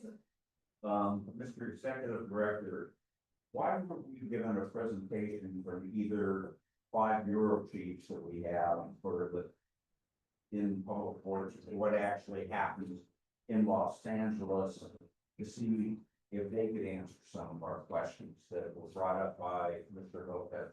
We could definitely have that at another point. Yeah, absolutely. Or one of them, just summing it up for the 5 of them working good. Okay, I'll take it away. Good morning, almost afternoon, everyone. My name is Destiny. They were figuring out what I could figure. There.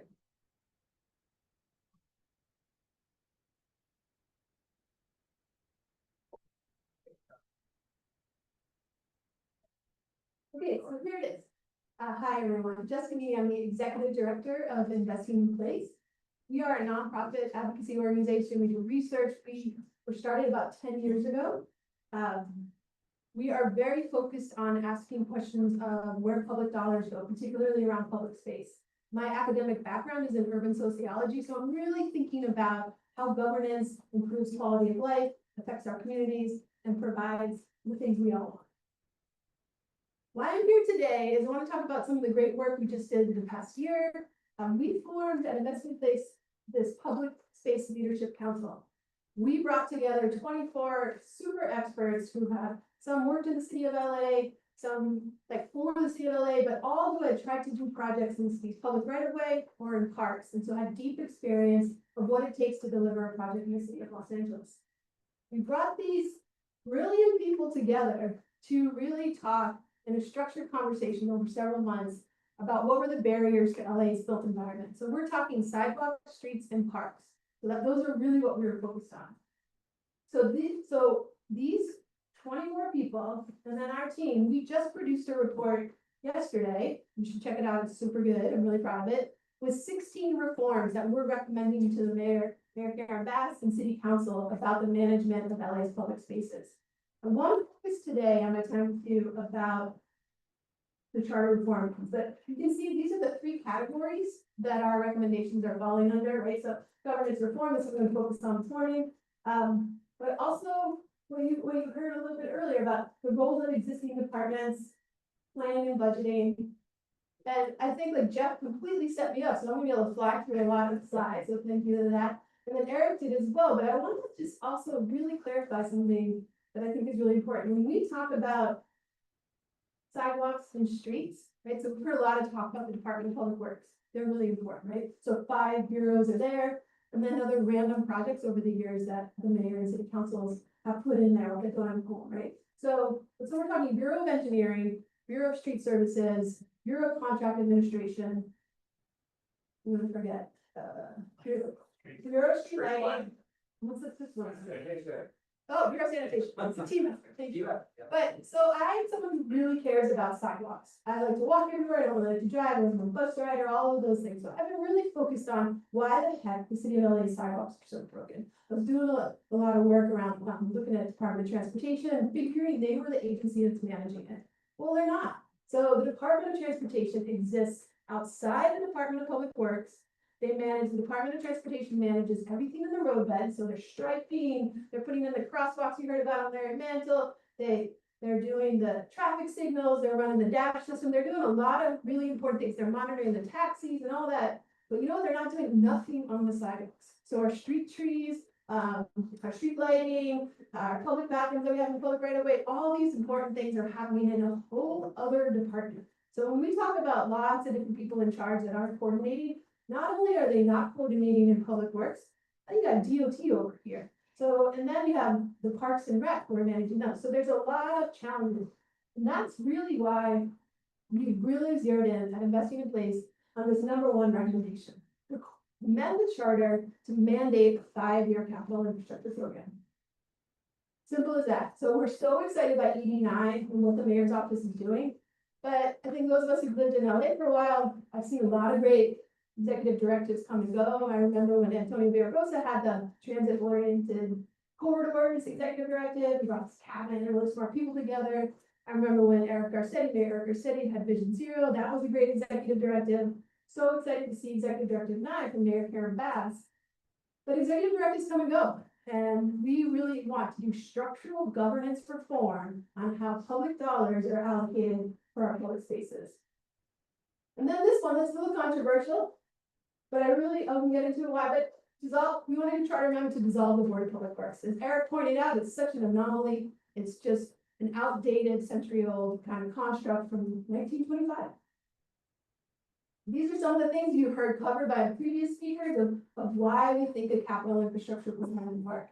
And so when we think about what is a capital infrastructure program, so first off, you gotta say, we all gotta agree on what the vision is. What kind of city do we want to live in? Where are we headed? We gotta figure out how much, like what state are our assets in, right? We heard Jeff talk about asset management. So City of LA has 9,000 miles of sidewalks. Maybe, no one's really quite sure, because we don't have an inventory. The question I heard too about what's the state of our assets. No, like there's not really a clear understanding of what the conditions of the streets are. Pavement quality is one thing the city tracks really well.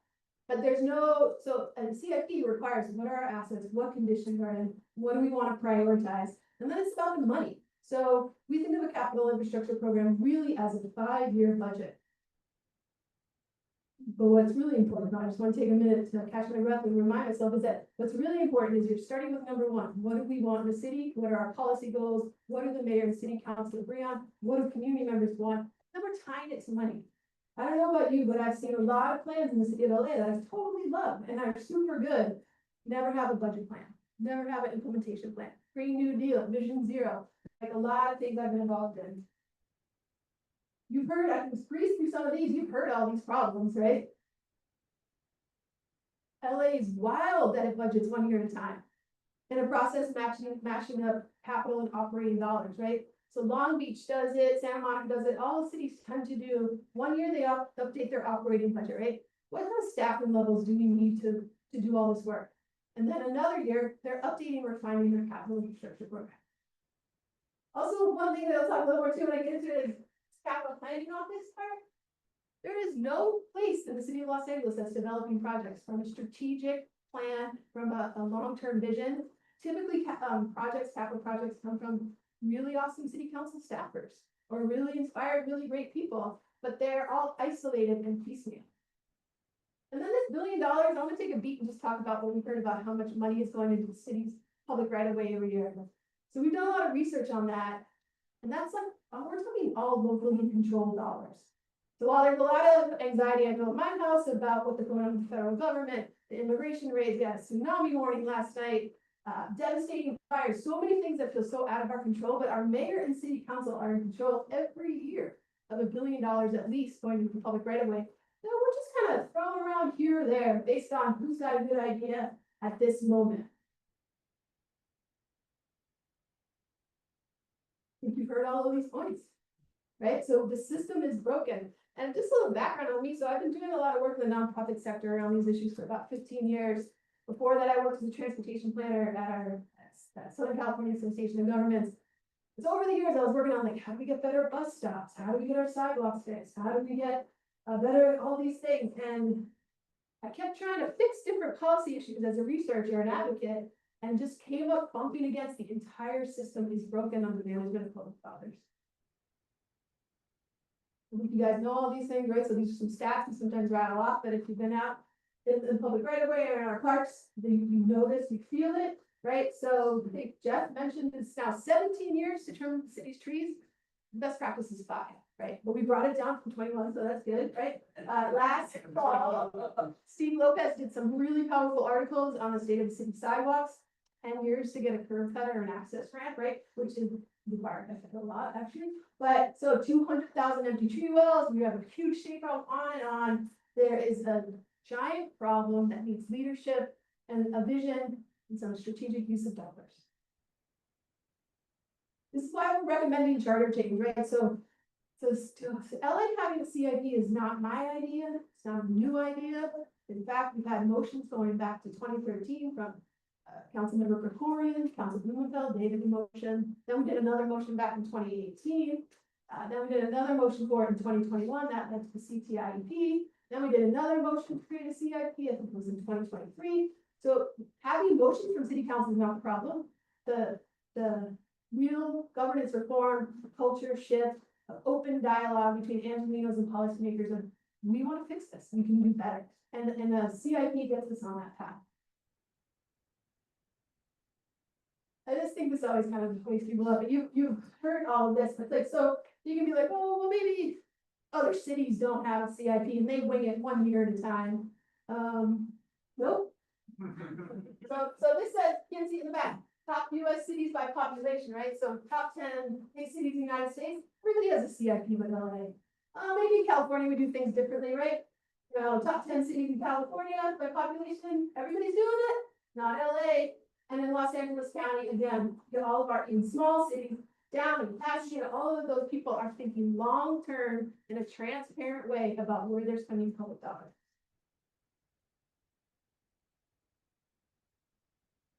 One other thing I haven't mentioned too that I think is really powerful about a capital infrastructure program.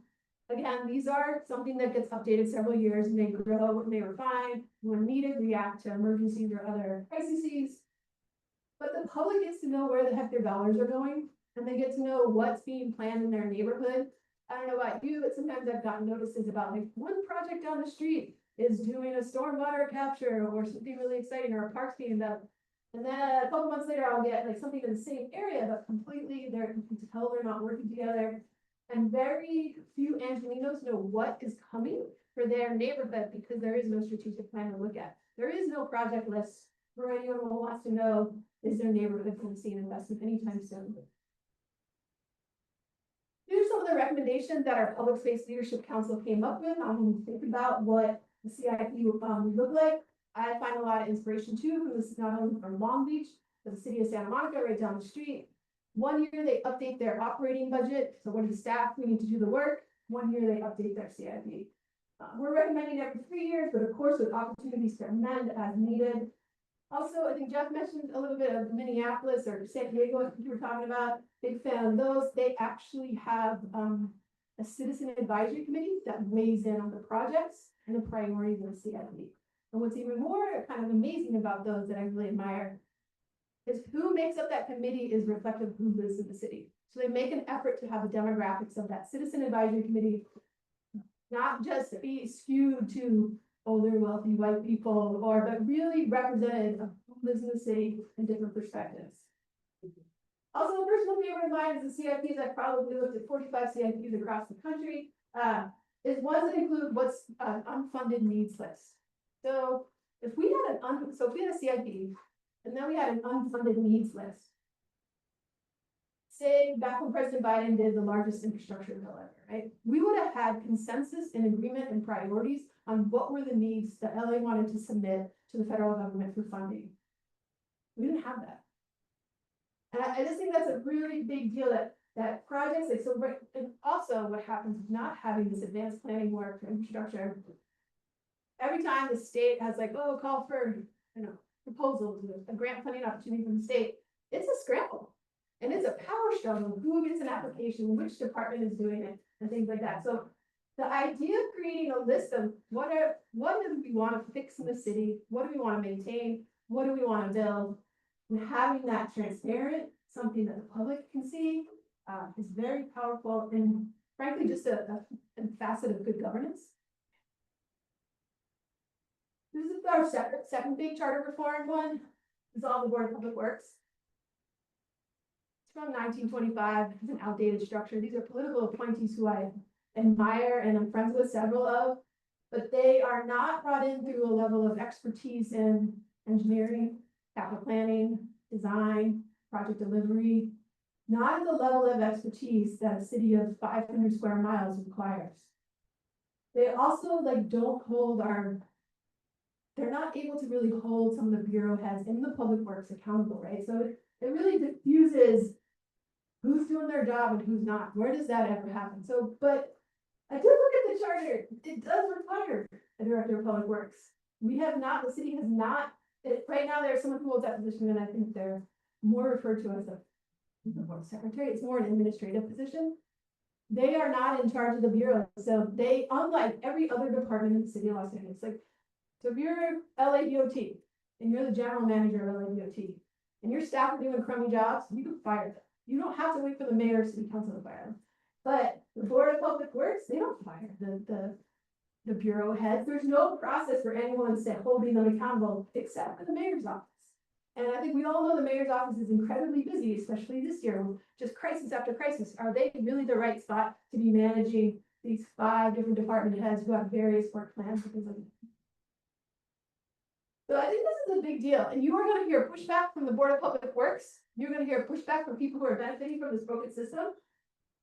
And I think it's important to hear them out, but I really think we're trying to get to a strategic infrastructure plan of when we spend money, what's prioritized, and something the public, and most importantly, city staff can understand. We did a lot of interviews with city staff a few years ago about some of this stuff.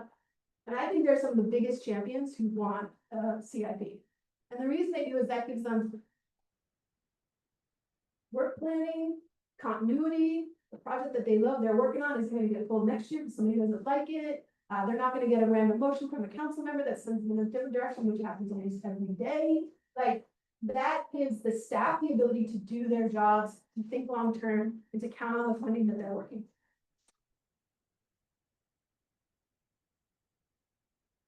Some of the other things that we can think about.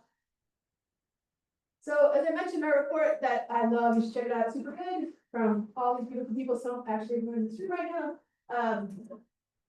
We had 14 other reforms that I think are really interesting. And one of them is this, explore LADOT merging into public works. I'm not sure, we put explore, we picked that verb on purpose, it should be discussed. But that was something that was brought up in the report that Jeff was mentioning, that someone did a research on the state of the city's infrastructure. That was their #1 recommendation. For various reasons, there's a lot of things to ask about that. But a lot of other cities keep everyone, like we heard in Long Beach, under one umbrella.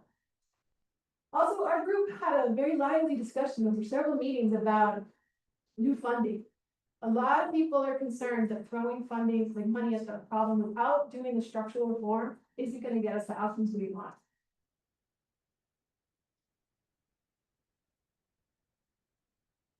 So, infrastructure projects, all that.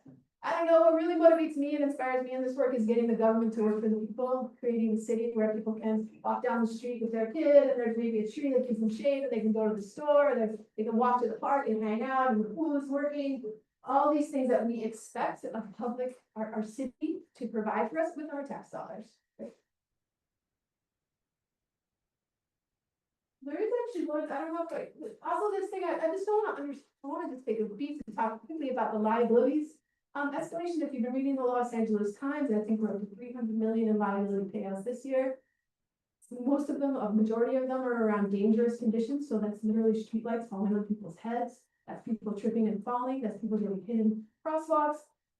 So not only are we not fixing the problem and we're just paying it off, but people are continuing to get injured, lose their lives, and affect families. So we have all this infrastructure that is literally failing, and we don't have a long-term plan to prioritize our existing money, the mayor and city council control, to address these problems. And why now? As I mentioned this earlier, one that really resonates with me is that I feel very overwhelmed with some of the things I see happening in world politics and national politics. But this is something our mayor and 15 council members and all of us in this room, and all the people who wanted to be on our leadership council, all the people that reach out to me and say, what do we got to do to fix this? Want to fix for the city they love. And also, of course, the big ticket items, right? The Olympics, all these important things. So these are my 2 asks, 3 asks. Right? So however we want to shape a CIP, 5 years, some cities do longer. If you want to update it every 2, every 3, those are, if you want to have a citizen advisory committee, do you want, those are all details to be hashed out. But if we need to make this a requirement, as part of the way the city of Los Angeles operates, on the value of good governance, come into alignment with what every other city's doing, what universities do, what hospitals do, what the Central Library does, what LA Public Library does, like, what do we own, what condition it is in, how much money do we have access on, and how do we want to spend it? And that's a wrap. So thanks for listening to me and happy to talk more.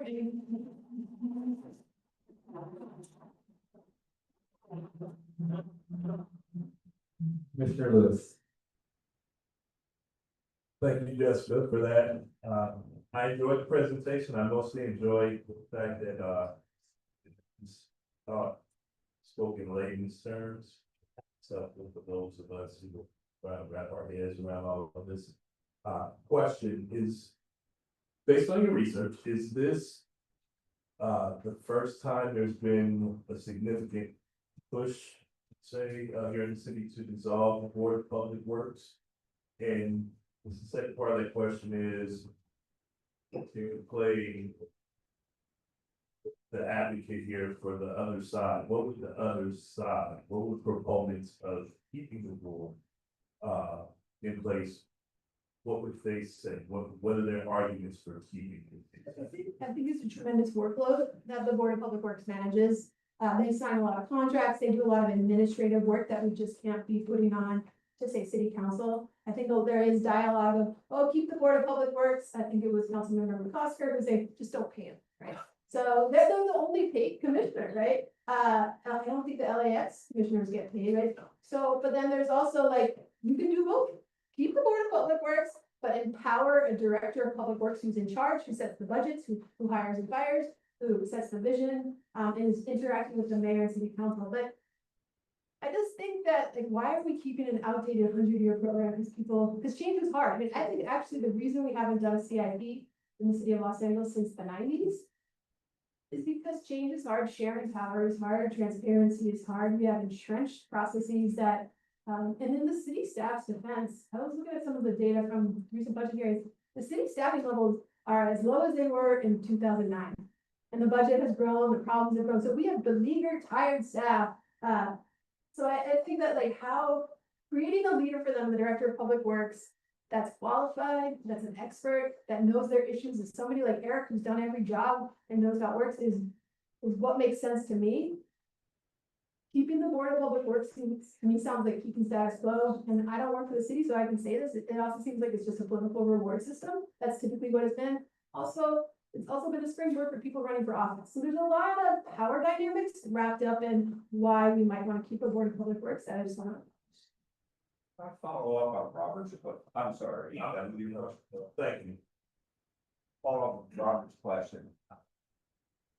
Board of Airport Commissioners meets once a week for a couple hours. Planning Commission does the same.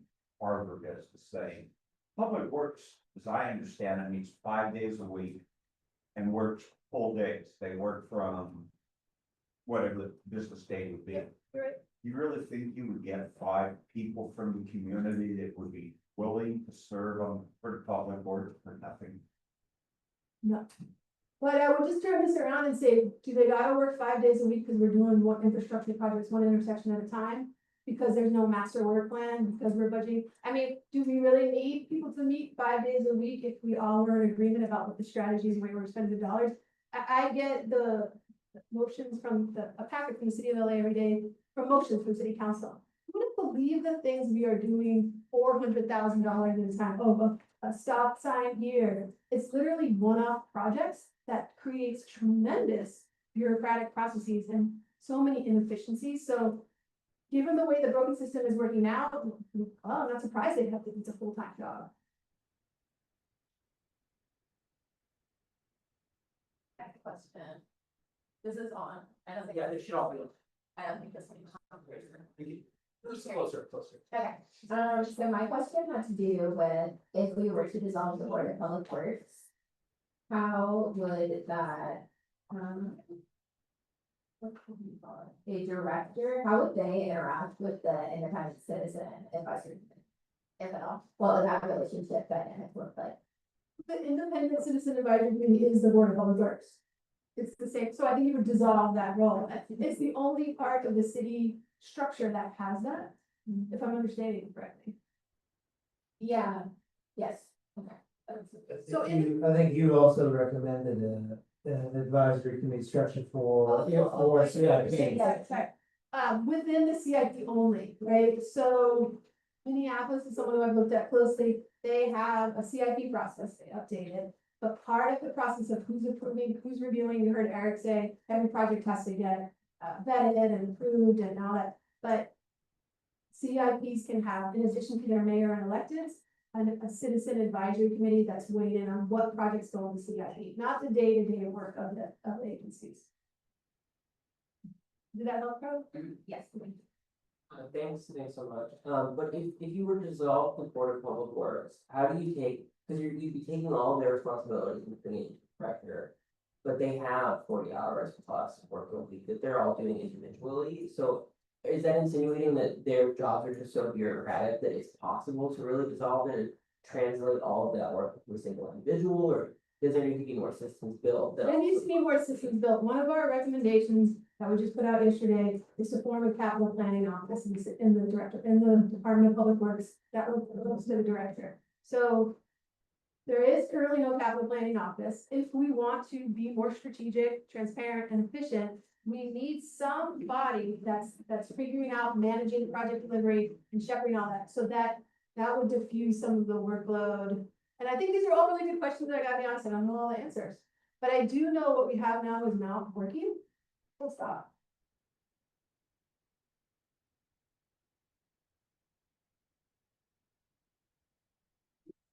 Are there any other questions from any of the commissioners? All right, seeing none, let's give our presenter a round of applause.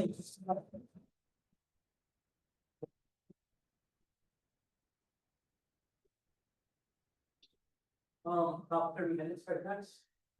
Okay, commissioners, without objection, we're gonna take a recess until 1 p.m. For lunch. All right, without objection, please, everyone.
Commissioners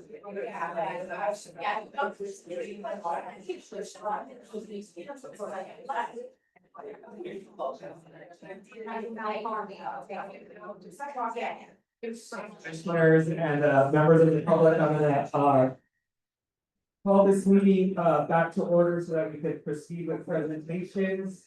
I'm gonna conduct roll call. Commissioner Andrade. Commissioner Fields is absent. Commissioner Fuentes is outside, but will be joining us. Commissioner Lewis has departed. Commissioner Matt. Here. Second Vice Chair Murray. Here. Right, Vice Chair Sanchez. Present. Commissioner Schlatter. Here and colder than before. Commissioner Stein. Commissioner Thomas is absent, Commissioner Yap is absent, Chair Mesa is present. We do have a quorum. I'm gonna hand over to the executive director to introduce our next presenter.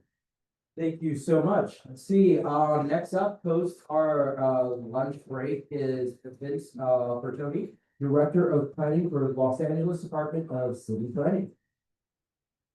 Thank you. I'm gonna have some assistance on the slide, so thanks for having us here. Really appreciate it. I can't resist. I have to ask you one question. Yes, sir. Do you really want to sit as the president of the planning commission? Q&A's later. We'll get to the Q&A a little bit later. That's that New York City model, right? Yeah. Yeah. So thank you for the upfront question. I'll be prepared for that after my presentation. So anyway, Vince Bertoni, Director of Planning. I've actually been at my job for 9.5 years as director, of course, as deputy director. So I just a little trivia. I actually got involved in my neighborhood because of the last charter reform movement in the late 90s. I actually showed up to a community meeting and a lot of things just I went to one of these hearings and everything just snowballed from there. Appreciate being here. What I'd like to do is really talk a little bit about really the presentation is largely in 3 parts, just talking a little bit about what the planning department does. I think that's important, just as the level setting is just kind of a little bit of a reminder. We did present submitted a letter about 1.5 years ago, and with some recommendations. I'll go through those, and then lastly, just a few other things I need to think about top of mind. So first off, really again, thanks for being here. We are mandated by the charter, in the existing charter, and really one of the things that what our mission is really to really think, have a clear citywide vision for land use in the city of Los Angeles. Balancing a lot of priorities. We work along with other decision makers and other agencies and communities to increase housing, make communities more healthy and resilient, expand transit opportunities, and celebrate city's history and culture. When a few things to think about in the department, the next slide, please, is to really think about city planning is responsible for a lot of things. It looks at the long range planning of the city. It reviews development applications, so that is not just what happens on the long range, but things that happen on a day-to-day basis.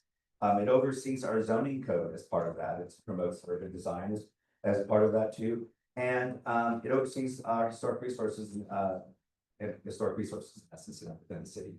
And next slide, please. One of the important things about what we do in city of Los Angeles under state law, every city has to have a long range planning documents. In California, we call it a general plan. There are certain things that are mandated to be in the general plan, some things that are optional. But in general, it is comprised of various elements or chapters. And the ones we have up here are land use, air quality, conservation, health, environmental justice, housing, safety, mobility, infrastructure, open space, public facility, and noise. And so those are the elements that we have. Some of those are mandated by the state, some of those are we choose the option we do. A key aspect of our general plan, next slide, is our community planning.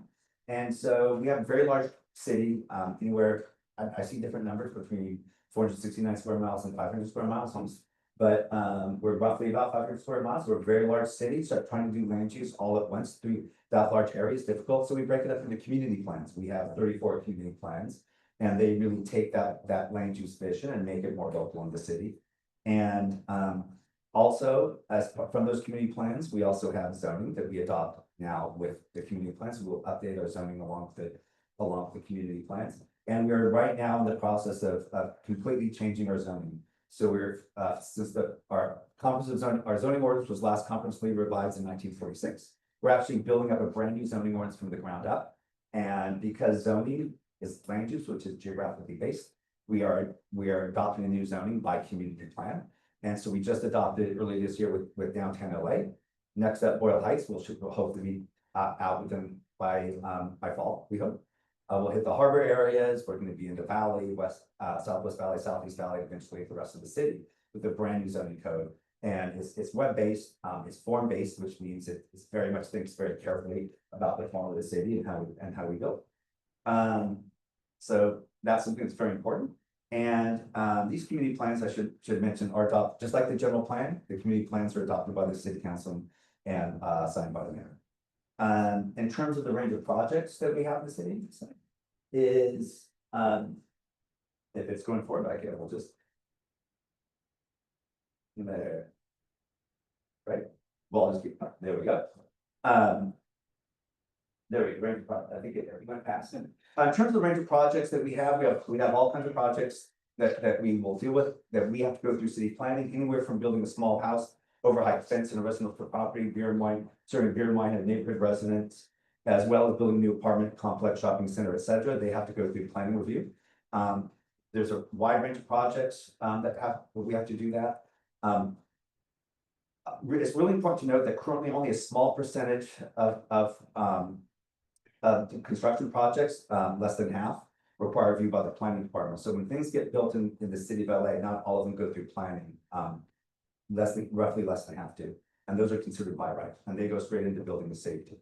But what we focus on are when we have to apply discretion. So next slide.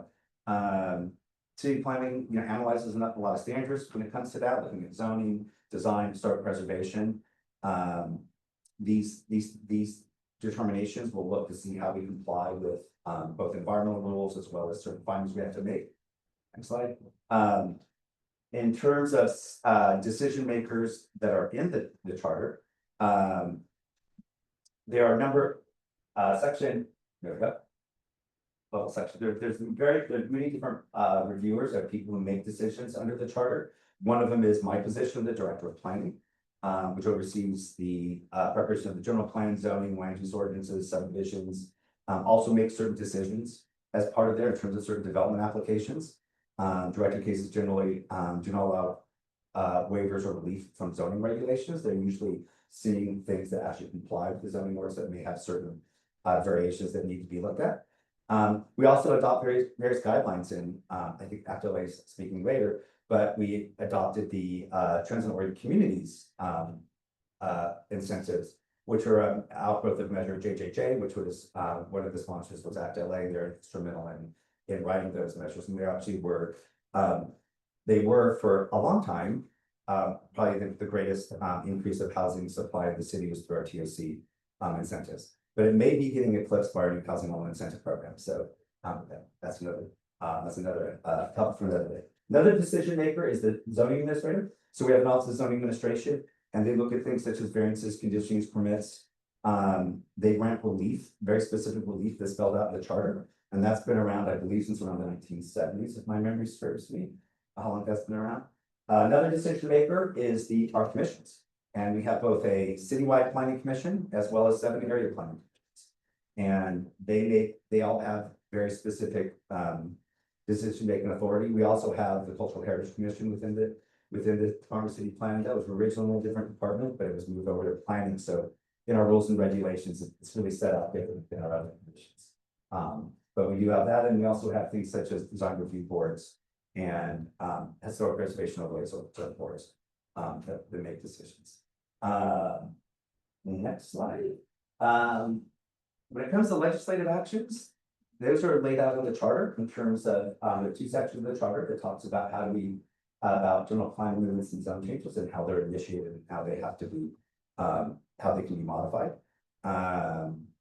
So those are who makes the decisions. The charter also talks about, next slide please, is how decisions are made. And so they really get into not only who makes decisions, like how do you make the decision? They actually get into a high level of specificity with zoning administration. They actually put in the findings for condition use and variance for the Office of Zoning Administration. But they also really get into the weeds in terms of how appeals are heard and how processes have to play out as part of the decision making. And if you look at that, kind of look at the next slide, is that evolution of decision making in the city. One of the things that's kind of been interesting over time, we have moved, and you can look at this graph from starting in 2018. The darker, it's kind of I can't tell if that's like a bluish, blackish line, is the number of applications that require discretion, and the more goldish line, if you will, is those that were actually ministerial by right, go straight into building safety. And you can see that flip around 2019. So now we do a lot more of this ministerial by right than this bit of discretion. That's a lot to do with changes in state law, has to do with some changes in our rules too, and how we adopt things. In the city, we actually have done a lot of streamlining at the city level to do that. Yeah, and a few things in the next slide is kind of looking about charter reform, and if we can, I'm so glad you're pushing the buttons, not me there. There we go. And so, you know, the last set of charter reform measures back about 25 years ago did a couple important changes in city planning. One of them is not in city planning, but it impacts most departments. That's the creation of neighborhood councils. But it also created area planning commissions. So it really changed the dynamic. There was a board of zoning appeals that was citywide, and then a lot of that decision making went to the area planning commissions. My memory was kind of a melding of decision making in different places. It wasn't a very clean transfer of everything that was the board of zoning appeals, the area planning commissions, but it was largely, that was one of the cases. And that was really, that's the last charters, and most of you know, the city was in a different place in terms of we were looking at secession movements in the Valley, Hollywood, and Harbor San Pedro, and was looking how do you really devolve a lot of decision making at a local level. That's highly important. So you have that as part of that. Now I'd like to do is kind of go through a recommendation from a letter from 2024 and just highlight some of the main points of that. And the first one is the charter limits the floor area ratio, FAR for short, anywhere in the city to 13:1. So floor area ratio is basically how much can you build on a piece of property. It's basically the amount of development. So the 13:1 basically is if your property was built to 100% of building, which almost never happens, you can build 13 stories. What happens is if you build slightly less, then you can go taller. So it's a ratio that's applied. You know, there's a lot of, you can actually, I think in downtown, you actually measure to the center line of the street. That's why you see some of the buildings a little bit taller. But it has been in the charter, I think, for a while. I think it may be that 70s or 80s it's been in there, but it really is challenging in our urban core, like in downtown LA especially, where we're looking for height. We have the tallest building, the West Coast there. That has been an impediment to really developing near transit, really embracing one of the things that's really one of our main challenges in the department is dealing with climate change and encouraging more people to be able to take transit. Building near subway and light rail stations is very important. So this is something that we highlighted as something that needs to be carefully considered. One of the things to keep in mind, if a ballot initiative is put on by a vote of the city council, this is up to the attorneys to really opine about this. Generally, it requires review by the California Environmental Quality Act, which is different if it's collected by signature. So we'd have to do some environmental study in order to make changes to that. But to us, that's a very important issue to take a look at. We're one of the few major, I don't know any other major city like us that has anything like this in their charter. And it's back from a time where we were really looking at wanting a more suburbanized city. That's not where we are today as a city. Next slide, please, is Charter 245 is to consider the fact that land use is treated differently than any other review of vetoing actions for area planning commission or city planning commission actions is different than any other kind of action in the city. So usually the city council generally has authority to veto actions and then remanded back to the originally appointed commission. Unique to city planning commission, area planning commission, the city council can take that decision making as their own. So they can remake an entire decision. And so that's very different. There's no other commissions that have that where you have that. Usually it's remanded back to the commission and asking them to make a different decision. Another area that there's was about appeals. And this is gonna be kind of technical. It's just kind of the way we do appeals. The charter has a lot of specificity, as I mentioned, in terms of process. And it has a high level of standard in order for an appeal to be approved. And that has to be error abused in many of our decisions and in terms of our zoning administrator decisions. Most of those appeals throughout the rest of our department is what's called de novo, which you get to rehear the decision in its entirety. So for example, if an area planning commission hears an appeal of a zoning administrator decision, for them to overturn the zoning administrator, there would have to be an error or abuse, which is a higher level than a de novo. So de novo would mean the area planning commission could just hear the same facts and come to a different conclusion. Versus error and abuse, it's a higher level. And we think that de novo that happens in all the other decisions in the department should be matched to the zoning administrator. So that's something that we'd be looking at. Another one on slide 23 is related to the time limit, and this is another technical one. It's a time limit on the city council has to act on a general plan amendment. And so all of our community plan updates are general plan amendments. And so under the city charter, the city council has 75 days to act on amendment, which includes a brand new update of the community plan. If they don't, it's considered denied. And so it's really important to note that we could very easily go through a multi-year process, millions of dollars, and for it just to be denied because it's not acted on time. So we think that needs to be changed in terms of how we do that.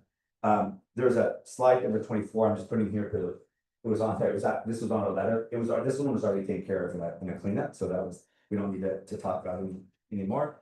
And my last slide is just to really kind of center on. Okay, we told you what we did as a department at a very high level. Talked a little bit about that later, but really some things to think about when you're looking at land use decisions. I would say from the charter we have today, 25 years ago, things are very different. We are in a situation where we're in a housing crisis. We have to plan for housing all over the city in all parts of the city. We're also in a climate crisis where we need to do that in a way that reduces the reliance on automobiles. We also need to think very carefully about equity in the city, but how do we do all of these things in an equitable way? And so, and on that framework, we also have state has intervened in the housing crisis and has put a lot of limitations on what cities and counties can do as part of their land use decisions. It's not what it was before.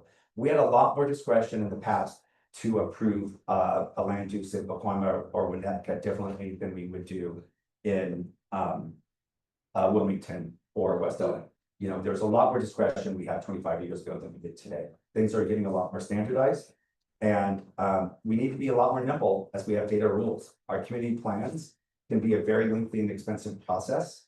We had our downtown community plan, went through many years, multiple city council members to go through, and we need to be able to get those done more quickly. And a lot of these decisions are being laid out in the charter. So a lot of we're here partially because of how the charter is organized. And so we need to really think about those as part of the charter. And also the level of specificity. Sometimes we have too much detail in here. Think about what detail do you need? Do we need findings for a CUP or variance in there? And that, you know, are the needs for assigned findings going to be the same in 20 years?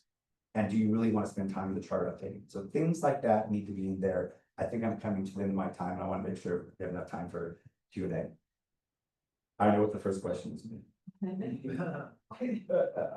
Commissioner Sanchez and then Commissioner Stein. Definitely your wheelhouse, Commissioner Stein. Thank you for the presentation. I have a question regarding the 2025 CEQA reforms and how it's going to affect city planning. Great question. Thank you. We're really excited about that, this SIGA reforms, because it's really centered on providing more housing in the city. And it's centering it around our climate. And so in essence, and by the way, I have a team here that can chime in. I got Lisa Weber, Deputy Director for Project Planning, and Dean Petrolis from our zoning administration, and Claire Kelly, also from multiple parts of our department. But in essence, what the reforms do largely for us is the fact that it allows us to exempt from the California Environmental Quality Act a lot of housing projects that would not otherwise be exempt. So that's going to help us a lot. It's in certain parts of the city that this applies.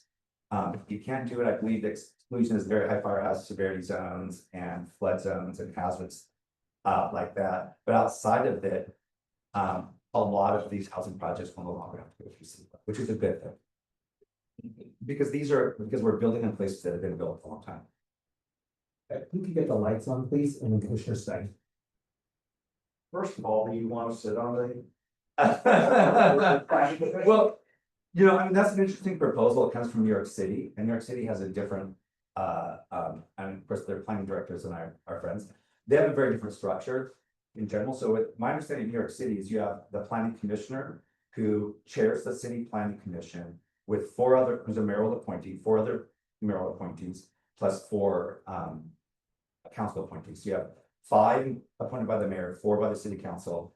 The planning commissioner / planning director chairs the planning commission and then appoints the executive director of the department. And the executive director does a lot of the day-to-day operational. But as I understand the proposal that was within our package, somebody thought. You would sit as the chair of the planning commission and would have to make decisions over your employees that made recommendations and to the planning commission, and what chilling effect would that have on the employees when they know their boss is going to make the ultimate decision? Well, in New York, there's a separation of that executive director. So I think it's important to really study what New York has done. Because I think the proposal came directly from New York. In fact, in the proposal, they actually had an organizational chart for New York City. And so I think that I don't know, although the last 3 or 4 executive directors have been friends of mine in New York City, I don't know enough about the system to opine about that. I don't know that, quite frankly, that's the concern I've heard from them, but we don't talk about it. It's not like that's come up in our conversations. Let's talk about FAR a moment, especially the 13 one. Does that only apply downtown LA? Sorry, I usually think I'm so loud. But anyway. 13-1 FAR, does that just apply to downtown LA, or does that apply to what in the old days we called the centers concept under Cal Hamilton to other centers within the city? That's a citywide 13-1. Do you have Everywhere, Century City, Larchmont Village, everywhere. Warner Center? Warner Center. Okay, entire city. What is the department's, or I guess in this case, your thoughts of, should it be an unlimited FAR in what we used to call the centers concept, or should it be 16-1, 20-1, whatever the case may be? I don't think the charter really. It's unusual for a charter to have a FAR or height limit. That is what you do through your general plan and your zoning. I think that's really where it belongs the best. I think that the challenge that you have in having it in the charter is it's just too immovable, right? You need the vote of the people to do that. Keep in mind that your general plan and your community plans and your zoning all have to go through environmental.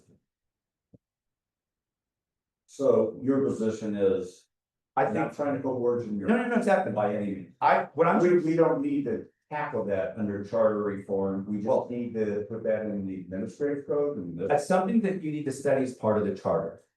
The 13-1. I mean, that's something that we should put out there. I mean, I would say the fact that if you modify it, it would require environmental review. And I think it would most likely require environmental review if you do that. So I would just say as part of that, I would say that it may be challenging to get that through to make that part of this.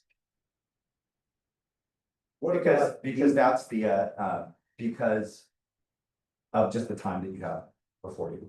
Deemed denied versus deemed approved, you talk about a 70-day, 75-day time period on a general plan amendment. You have a recommendation, should it be deemed approved if it's not acted upon, should it be a longer time period? Deemed approved, I think, is what we had in the, with recommendations letter. Okay, I think the recommendation of the letter, what was the recommendation of the letter, the 13%? Not the letter. Yeah, right. The recommendation was specifically looking at removing the 13-to-1 FAR as it related to this. Yeah, I think I love Michael first, sorry. Hi, good afternoon, Craig Weber, City Planning staff. The recommendation in the report as it relates to the 13-to-1 FAR provision was calculated. So it was encouraging the commission to look at removing that limitation as it related to the downtown center within Los Angeles, which is currently the only place through zone right that FAR comes anywhere near 13-to-1. But that serves as a somewhat artificial limit for future planning purposes downtown. Everything's going to be capped at 13-to-1. So it was really one. That would be the one place that would be removed. Last question, otherwise, they'll shoot me for asking. Can developers do a plan amendment? I know council can initiate one, the director of planning can initiate one. Can me, myself, like in my past life, I've been a developer, could I go in and initiate a plan amendment? Only, right now, it would be only through the city council or the director of planning, and maybe city planning commission. Those three, city planning commission. Would you be opposed to allowing a outside party who has an interest in it, obviously, to? Yeah, I think, Be able to file? I think there makes sense in terms of how we have it laid out now. Which is limiting who can amend your general plan, or your community plan. You know, your general plan and community plan are very much long-range documents, and they're not meant to be modified quickly, right? Or easily. So I think that the general plan and community plan really is something that should be more limited and should be able to do it. Now, anyone can come in and ask to amend zoning, right? And that makes sense, because those are just, applying rules. But I think the general plan is something, especially the community plans, that should be done infrequently.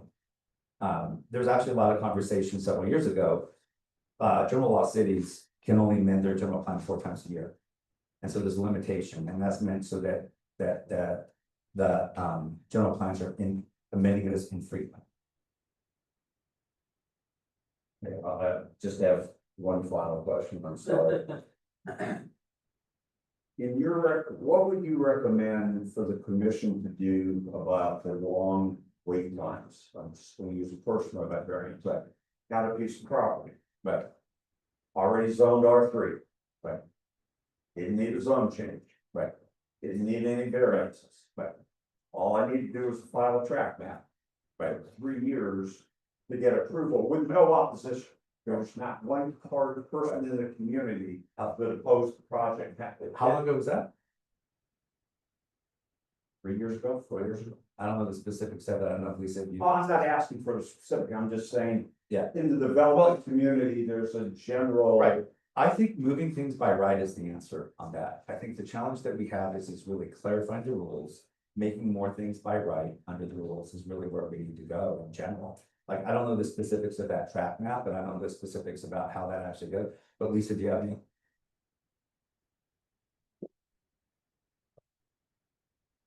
Sure. Good afternoon, everyone. I'm Lisa Weber. I'm the Deputy Director of the City Planning Department.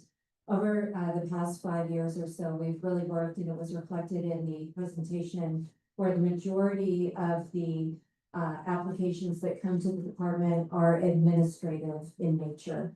This means that there's no public hearing, there's no CEQA review, there's no ability for appeal. So 80% of our work today is administrative, where it's looking at objective zoning standards and moving those cases through. There are a handful of remaining projects that appropriately remain discretionary. Tax maps would be one of those. But in terms of the number of projects we have cooking at any given time, it's at the lowest it's ever been for discretionary cases. This means that we have a more appropriate pace to planner ratio, we're able to move on these projects much more quickly. In addition, all of the state laws that have come in have really placed a shock clock on department staff in terms of our processing timeline.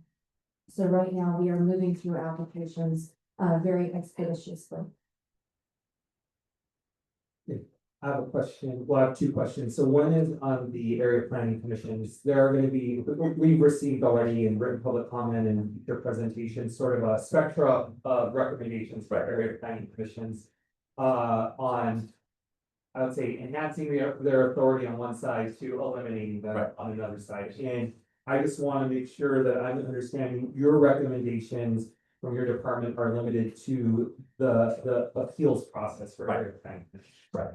Okay, my second question is in regards to the council, veto authority and them taking on,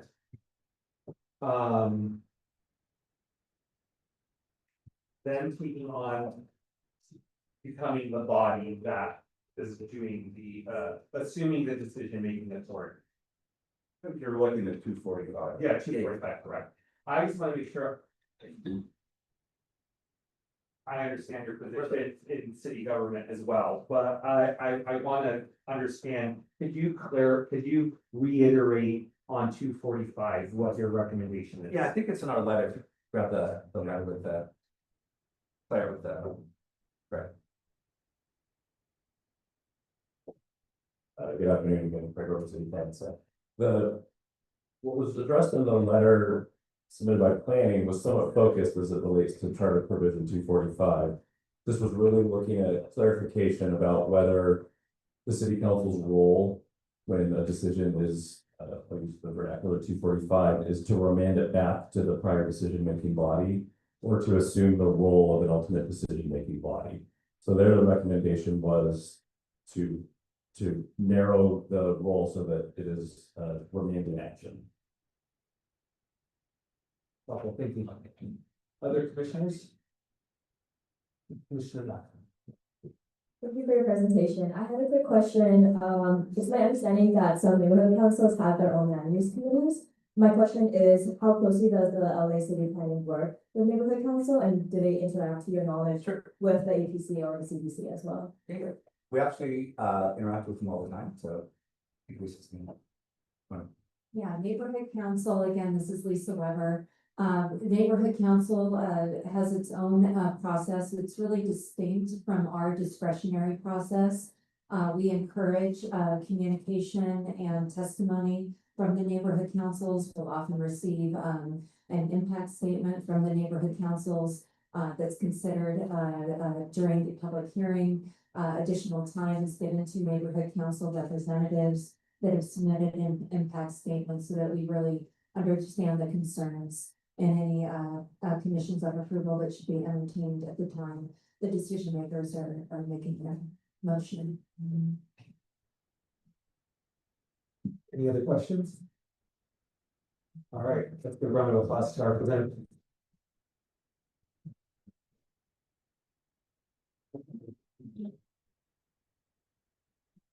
Alrighty, we're just queuing up the next presentation right now. Give us just a couple more seconds. Which one? Sure, we're gonna be with Act LA next.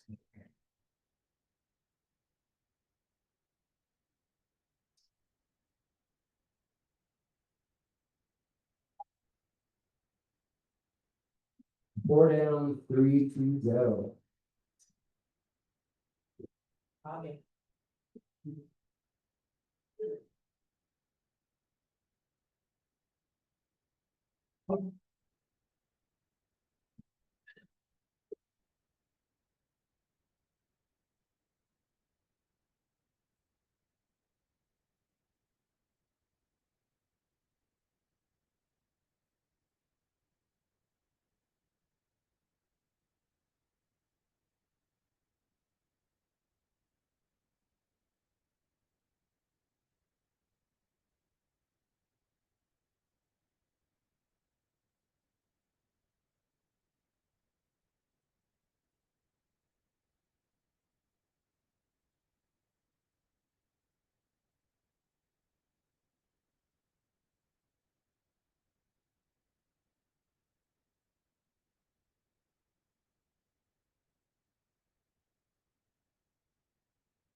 And also to reflect that, Commissioner Fuentes has reached.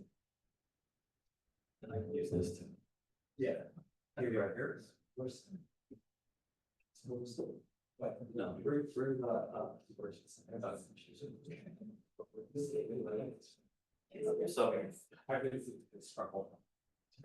Okay. All right, today we have David Devitis from Act LA presenting to us. We're turning on the monitor right now. It takes a second to warm up.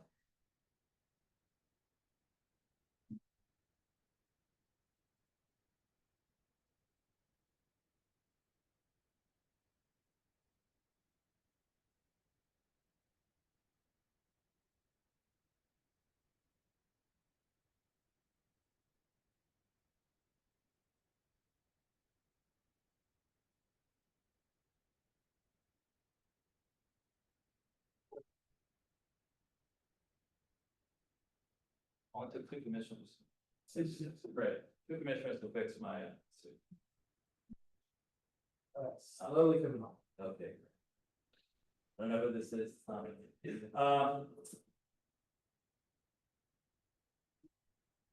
Important part of the presentation. All right. Okay, let's see.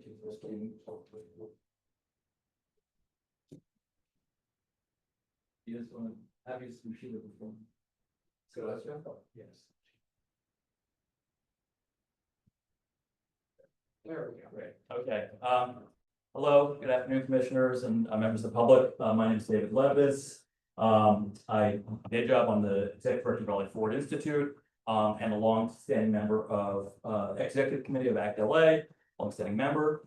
Act LA, for those of you who don't know, is a county-wide coalition, the particularly heavy focus here in LA City, of more than 50 organizations working on racial, economic, environmental justice. We have community groups, tenants rights groups, affordable housing developers, worker centers, environmental groups, public interest law firms, and a host of other transportation groups, a host of others. Our mission is, as a coalition, is to create a just housing transportation system for Los Angeles, in particular prioritizing low-income communities, communities of color, rally at City Hall. So just in way of credentialing ourselves, we've been involved in housing and zoning issues here in City of Los Angeles since we started back in 2011. Love it or hate it, we were the ones who co-led the campaign to pass Measure JJ in 2016, which both created the Transit-Oriented Communities Program that you heard about, incentive zoning program, which has become a main source of housing and affordable housing in the city. It also reduced spot zoning and general plan amendments through way. I'll talk about a little bit later. Our member organizations have been deeply involved in advocating and shaping community plans in South LA, in Hollywood, downtown LA, and far beyond. Have been at that for a dozen plus years. And we were also deeply involved in giving feedback to the planning department, the planning commission, the council, as the CHIP program was developed, which is kind of the successor to TOC, and integrates TOC and kind of trying to plan for our city and its growth and its needs and the needs of equity and justice. And LA Ford Institute has been deeply involved in all this work. And my background as executive director is I have a PhD in history from USC, focused on housing, metropolitan development, and governance. So from our experiences, we've come to several conclusions about areas that would be worth exploring for potential amendment and reform to the city's charter. So here, so first off, I think one big point, we know that the council's power, I think in this presentation, I'm not going to talk too much about the planning department. I really want to talk about the political power that gets exercised over planning decisions by the commissions and the electeds. So we want to build on the move away from the discretion of elected officials that we've seen in recent years. It's referenced in the prior presentation. We know that that there's been outright corruption, and we've seen council members indicted and go to jail for some of these scandals that have been directly tied to bribery related to wanting to not just build a particular project, but wanting to get less affordable housing out of that project. And the headline kind of says it all here. We also know that, aside from corruption, there was a trend, especially before JJJ passed, where there was a fair number of general plan amendments, other spot zoning that happened, that allowed development to occur, instead of, using existing programs that we're gonna, density bonus programs that we're gonna promote the use of the construction of affordable housing. There are ways of getting around that, by basically by having a relationship with a council member, multiple council members, and we know that at this stage, as much as we need housing in general in the city, we especially need affordable housing. And sometimes we've had, certainly in our view, elected officials who've done the right thing and fought to include more affordable housing in projects, but so often there isn't. So often the opposite thing would happen. So here.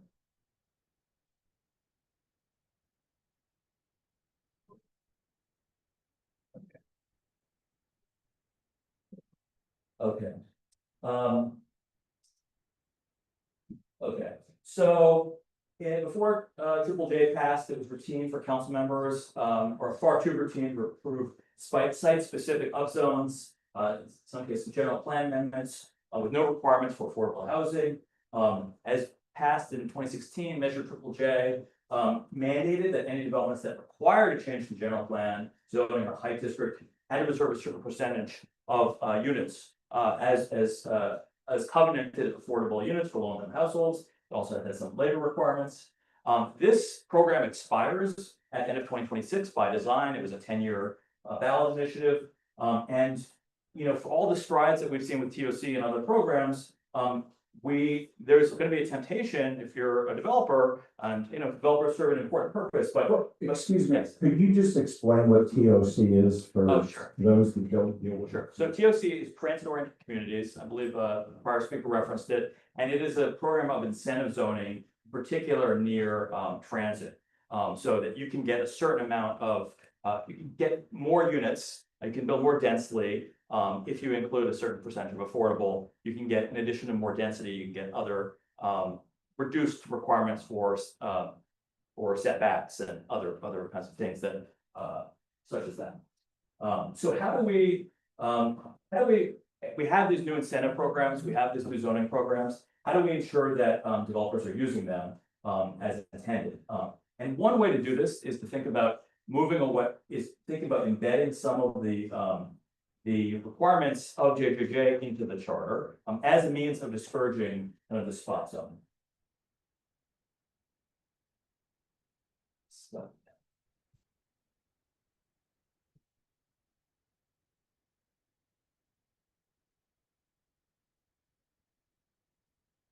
Okay, so we could to address this issue, we could amend Charter Section 555 to require that projects are only eligible for general plan amendment if they meet criteria similar to Triple J provisions. And this will steer developers away from spot upzoning and towards the use of comprehensively designed zones, into which a ton of labor and thought is placed. So that's item number one on our worth thinking about lists.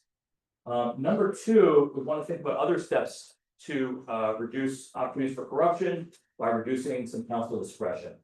As you heard the prior speaker mention, Section 245E of the charter gives the council the ability to overrule or do de novo, or take on review of particular projects and just take it over entirely from the city planning commission or area planning commissioner. The strongest or the most radical alternative would be to eliminate 245E entirely and not let council. It would only be able to do what council would only be able to do what it does with other commissions, which is basically remand the decision back to the initial commission for further consideration. There are some alternatives which don't involve eliminating 245E specifically, but you could reduce the range of things that are appealable to this level so the process is less abused. You could also devolve some of council's decision-making authority to the city planning commission or to the director of planning when allowed by state law. So again, we're thinking of things addressing this corruption issue by taking decision-making, reducing the ability of council to be involved in specific projects, and thinking about council's role in creating a broad set of policies and plans for the city.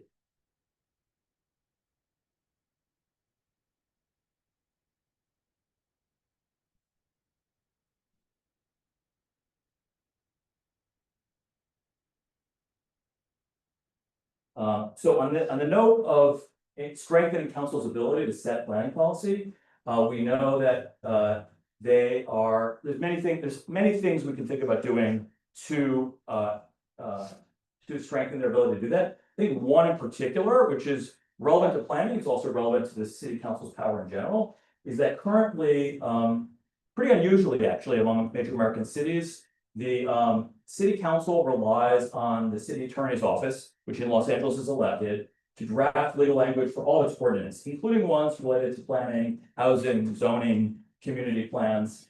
If you look, most cities in this country don't have elected city attorneys, but the ones that do, there are a few and far between. But if you look at our peer cities in places like New York and Chicago, councils there both have what's called the Office of Legal Counsel, a Legislative Reference Bureau, what I'm calling an Independent Legislative Counsel, which is responsible for ordinance drafting and is only accountable to the legislative body. It can be appointed by a majority vote or supermajority vote of the council, or it can be appointed by the council speaker in New York, by the council president. And this has a number of beneficial effects in the sense that the city attorney is just by their nature, the defending the city in lawsuits are going to be tend to be very risk averse. And it can be very valuable for the council itself to have their own kind of legal counsel to consult with. We know that in Los Angeles, the city attorney's office is tremendously overworked. And so things in the planning process actually suffer as a result.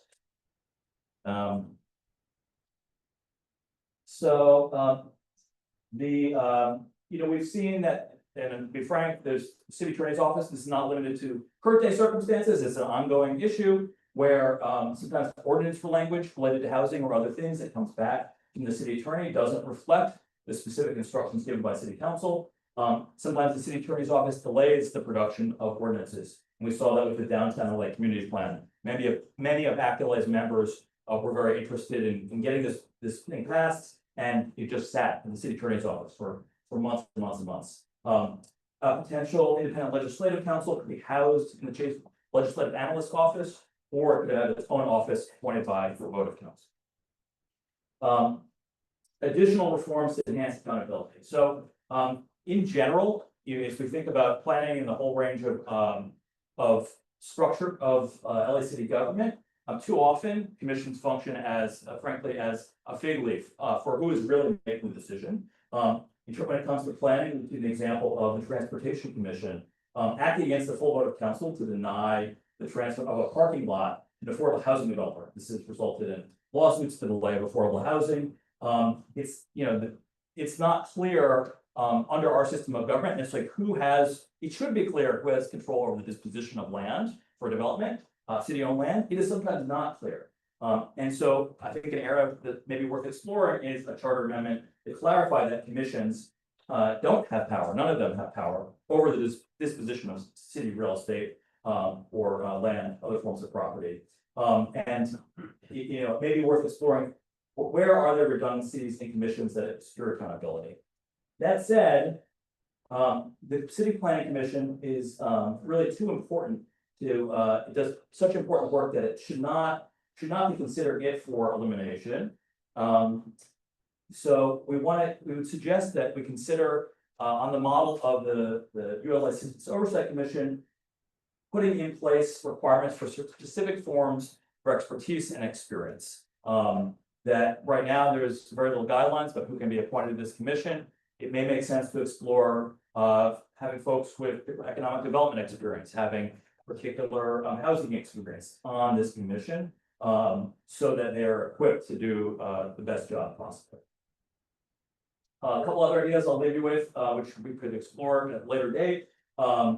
Washington, D.C. has an Office of the Tenant Advocate that helps tenants, that is separate from its housing department and planning department, that is and is worth looking into further. thinking about neighborhood council system reform. I was on a neighborhood council for 2 years in West LA. I know the system has its benefits, but we've also seen the way in which there's not real, the actual input, the actual authority of the neighborhood councils is limited, and it leads to a lot of frustration. So as we think about potentially expanding council, I think it's an open question, like, does the system serve the purpose that it was designed to serve? We know that there are not a huge number of people who are participating in neighborhood councils or even voting on it. And then last but not least, many of our member orgs organize immigrant communities, and many cities throughout this country and throughout the state don't require you to be a voter in a city to serve on a commission. You have valuable knowledge and expertise to contribute otherwise. In LA City, we can't change that by ordinance. In our charter, it says you have to be basically a citizen and a voter to participate on a commission, and we think it's worth considering a change to that. So I'll stop there. Thank you for your attention and for consideration, and I'm happy to take any questions or comments.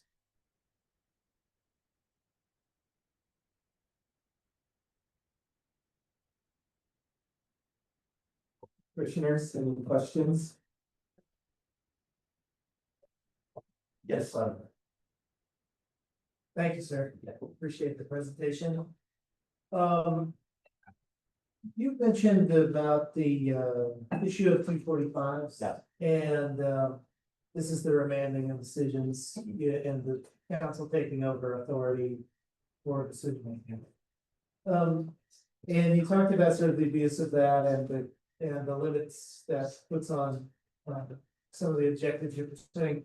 But do you have any data to share about, the frequency of that use or the scale in which you feel that is an obstacle? Yeah, so I don't have any data on hand currently. I think there's particular examples I could point to where it has happened across the city. Certainly happened on the Bethune Library site, where there was a plan to build affordable housing, and now it's going to be a hotel. Over what the lower bodies had initially indicated. So that was something that happened recently. I can go look for more detailed data about how it happens. I do think it's one of those, just like people talk about CEQA, the number of the chilling effect that happens, the consequence of the power is sometimes manifests even when it's not, 245E is not invoked. And so, in my experience, you will certainly see council members have an opportunity to shape projects. The developer will go and work directly with the council office rather than,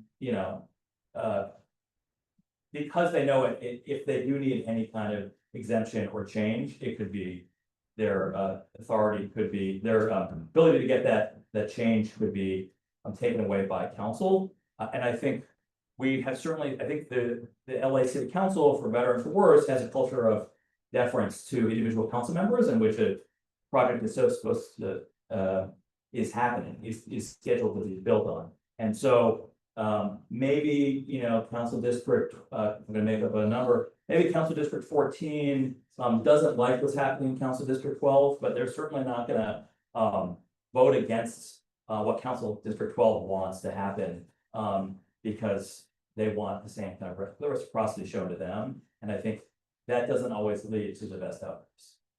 Thank you. There's been some groups, and I imagine more, who want this commission to look at the authority of the city attorney. What is your opinion on the city attorney being an elected or appointed position, and your opinion on their purview? So I'll just say, I won't speak on behalf of all Back to LA here, speak on behalf of my organization, LA Ford Institute. I think they, we commissioned some law students at UC Irvine looking at this question of city attorneys and how often they're elected versus appointed. The only major cities in which we could find that they're elected are, aside from LA, are San Diego and San Francisco. Every other major city, they're appointed. New York, Chicago, they have a corporation council. It's appointed by the mayor, approved by council, and they have a law department. And I think that's worth considering. I mean, I haven't made a detailed study of it, but I think we are an aberration in that regard. I would say, even if we were to have an appointed city attorney, I think it does still make sense to have an office of legislative counsel, independent legal legislative counsel. Because even in the cities where the chief legal officer is appointed, it's helpful for council to have its own source of advice and dedicated capacity. Any other questions from the commissioners? If I might ask one other. Yeah. Thank you.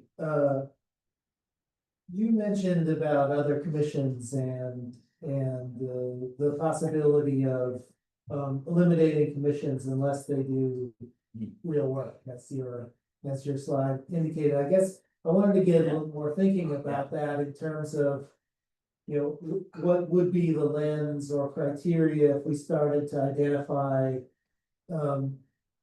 useful versus redundant or unhelpful. Yeah, and I think hopefully this will be spoken to in future sessions as well. I think, you know, when I think something that I've heard from many folks is if we have a practice now in LA City where so often the mayor, this is not start with the current mayor, it predates that significantly, you know, asked for a unsigned resignation letter from all the commissioners. And that has the effect of like basically empowering, it's the mayor's really prerogative about what the commissioners do if he or she so chooses.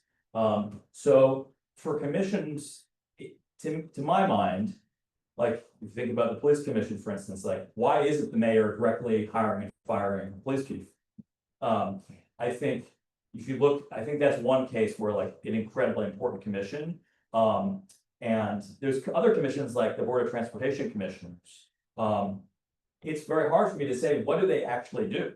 Like, why are we paying for the staffing there? I don't know. I mean, like, what are they voting on? I think it's not that there are, I think we do have this situation where in my view, the mayor's office compared to a place like New York doesn't have enough capacity to properly manage the city and manage the departments, or oversee the departments. And meanwhile, we have these commissions that take up a fair amount of resources. So to actually answer your question, like, I think we have to do some more thinking about like, what are the criteria, but there's clearly commissions like planning where, you know, the planning commissioners are doing a heck of a lot of work. There's others like Transportation Commission, to me, that seemed like less so. And I think that would be an area, I think, that's worthy of like more in-depth detailed study, because I won't claim to be an expert on all the commissions. But I would look at like, what kind of work are they doing? What kind of expertise do the commissioners bring to the table? To start thinking about them. Thank you. Any other questions? All right, not seeing any, let's give our presenter a round of applause.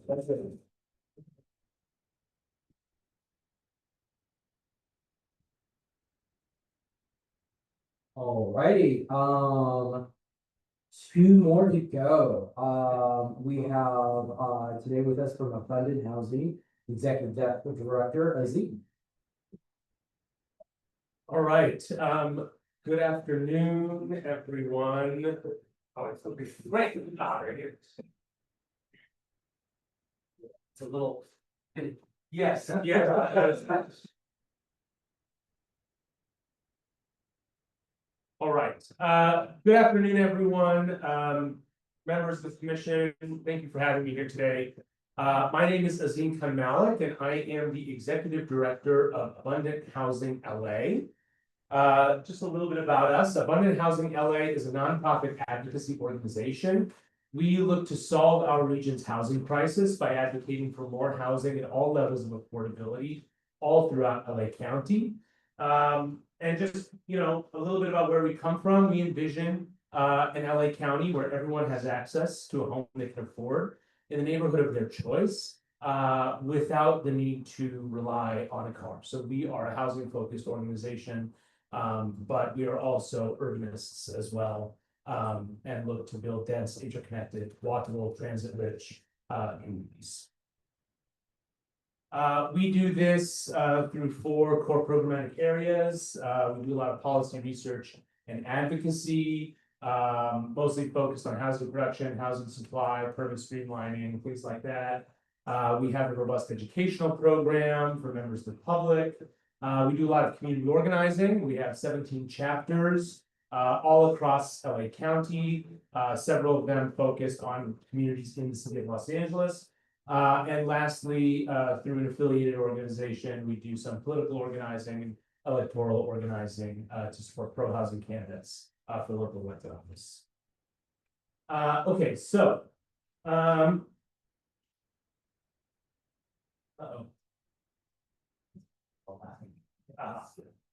Okay, great. Hey, I'm gonna be the third person that talks about 245E today. Great, okay, so, I have this very bare slide, because I don't think there's any need to, regale you with a lot of statistics, to prove that we are in some kind of housing crisis. That, I don't think that's a secret to most folks, in the city of Los Angeles. Well over 50% of renters and households in the city of Los Angeles are rent burdened, which is to say they pay over 30% of their income in rent. While the rate of homelessness has gone down for 2 years in a row, there are still over 45,000 people experiencing homelessness on any given night in our streets. And then the numbers that I did put up on the screen today is just to show, I think, the scale of our problem, right? Our housing element in the city of Los Angeles shows that we need over 456,000 units to meet demand, right? And yet the number of units we are permitting every year is also falling. So the gap between how much housing we need and how much housing we're producing is growing, which is the wrong number that we want to grow. And so, you know, what we really want to stress today is that we are not getting good outcomes out of our planning, land use, and housing regulatory system. The framework that we develop are not leading to the outcomes that Angelenos need. And so that's really the framework for most of our concepts and comments today is how do we get better outcomes out of our planning and land use system and out of our housing process. And I will say I'm very grateful for the order of today because some of the things that I'm going to say have already been said and explained. So I'm not going to spend too much time on those, although I will kind of, you know, emphasize where we are, you know, underwriting some things that our colleagues have said earlier today. Okay, this has a lag. So our charter reform concepts and recommendations broadly fall into 5 areas, some of them more robust than the others. One, as our colleagues at Act LA Going Forward said, we really want to focus on depoliticize the land use decision-making process. 2, ensuring better outcomes in land use planning, finding ways to streamline land use decisions, finding ways to streamline the use of city resources for housing development as well. And that's going to focus a little bit more on the housing department than the planning department. And then lastly, removing unnecessary regulations. And then at the end, we'll have a few other items of consideration that go beyond just planning and housing. But I did want to focus on the kind of planning and housing issues for today. So number 1, which has been talked about a lot today, is eliminating section 245E. I'm the 3rd person to say that today, so I don't need to spend a lot of time on that, but you know, advocates, the planning department, everyone's out here agreeing this section needs to go. There's no reason why the council should have the unique authority to act as the original decision maker on land use cases versus any other type of commission decision, and it is perhaps the primary way in which political interference enters the land use decision-making space. And so to us, this is a very low-hanging fruit proposal. Okay, next is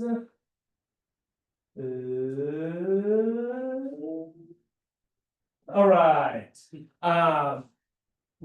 What we are proposing is, or another concept that we're proposing is essentially ending most land use decisions at the CPC to proactively write in the charter that all land use decisions shall be made by the director of planning, the zoning administrator, or the CPC. The APC is not in there, take note, I'll come back to that later.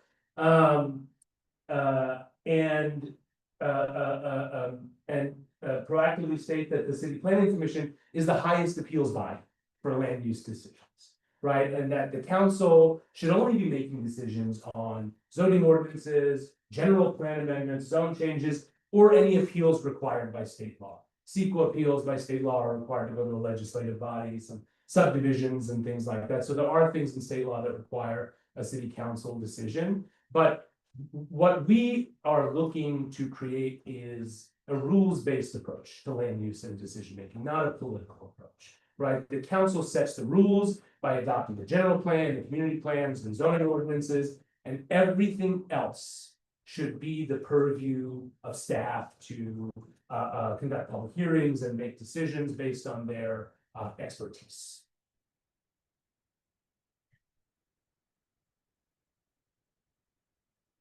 I'm gonna maybe just like press this a bunch of times, and then we'll have like preloaded some of these. Great, okay.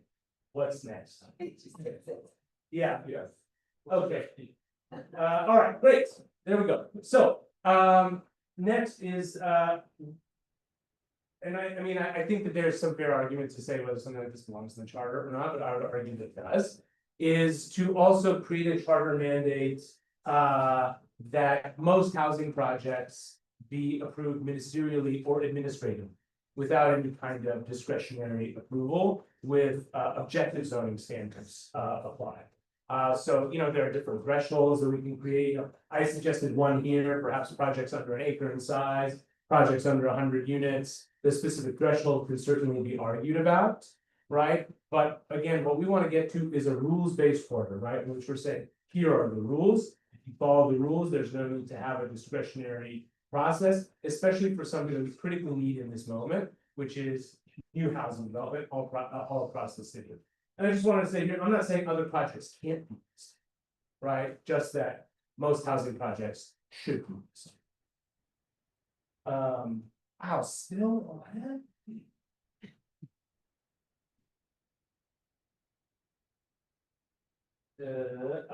okay, so, the next thing, as David also talked about, so I'm not gonna spend a lot of time on it, is the establishment of an Office of Legislative Counsel. We want to take drafting motions, reviewing the form and legality of zoning ordinances, away from a partisan body. Very similar to the California State Legislature, it has an Office of Legislative Counsel. The Attorney General is not the one that's, you know, reviewing the form and legality of new state bills. But there is an internal nonpartisan body that's doing that work. We do believe that that's the best practice. All right, the next thing on this ensuring better outcomes list is equitably distributing housing capacity. Well, I guess I'll just start by saying, you know, we are looking to establish some kind of like fair share housing capacity, or what we can call like a mini RHNA, if everyone's familiar with the concept of the Regional Housing Needs Assessment, which is promulgated by SCAGs, the requirement of our housing element every 8 years. But you know what we're really looking to avoid, right, is a repeat of our current inequitable land use patterns, which we see all over the city. These are two graphics from the city's housing element, which show the distribution of total unit potential and lower income unit potential across the city. And as you can see, it's all basically concentrated in an extremely small area in the city of Los Angeles. And I do want to commend many of my former colleagues in the planning department for the innovative work they did in approving the citywide housing implementation program, incentive program, pardon me. However, I think a problem that we continue to see, even with some of the innovative measures that we've seen in recent years, is that large portions of our land continue to be off limits for lower income housing development, multifamily housing development. That is to say that over 70% of our residentially zoned land is still exclusively for single family home uses. Which essentially means that all the housing demand in the city of Los Angeles is directed to the, half a dozen neighborhoods that do allow for it. Which further exacerbates the patterns of gentrification and displacement that we have been seeing all over the city for the past several decades, right? And so what we see when we look at outcomes like this, right, is that we have a land use decision-making and regulatory system that is so political in nature that we do not even get to a place where we can ensure that the needs of the people of Los Angeles are being met by basically increasing the pie of where we can house, right? And so by putting a requirement like this in the charter, we would be saying it is a requirement every time when we make these plans to ensure that we're equitably distributing new housing capacity all over the city of Los Angeles.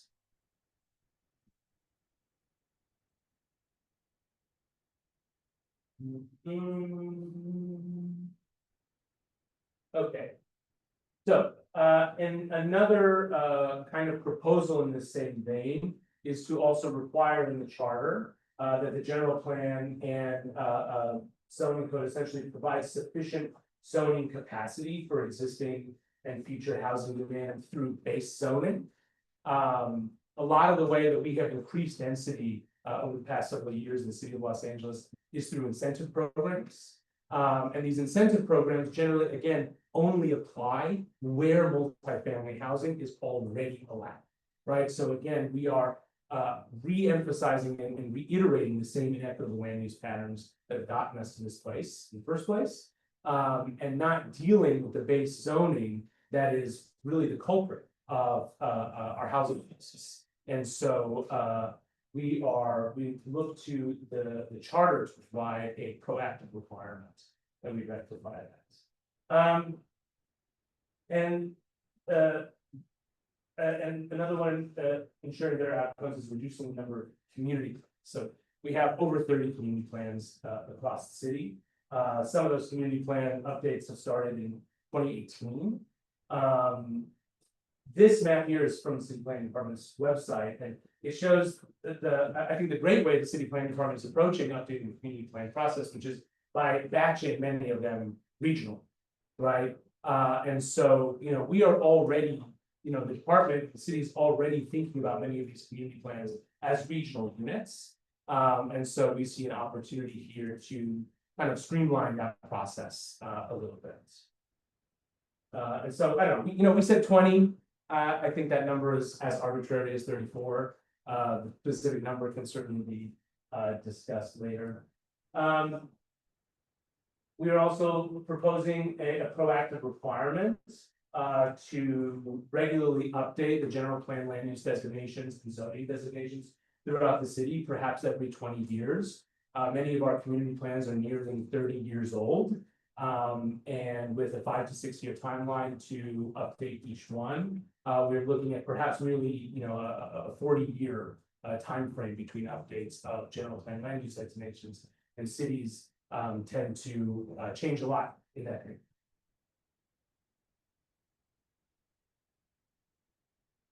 Okay, so I am going to, let's just hold that 5 minutes left, so I'm gonna move along a little bit.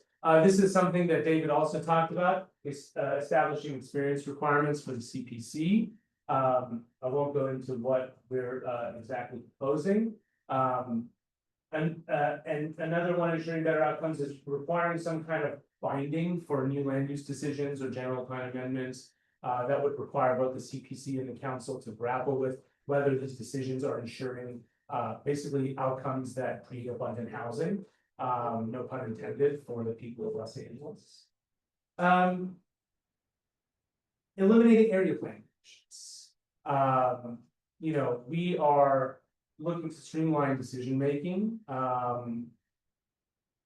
We see area planning commissions as kind of an intermediary body that seem to be somewhat, I don't want to say unnecessary, but these decisions can be streamlined by moving most things to either the zoning administrator or appeals to the city planning commission, or making things by right such that we reduce the load of appeals at these. Streamlining city resources. So this section focuses a little bit less on the planning department and a little bit more on the housing department. and the use of city-owned land for affordable housing.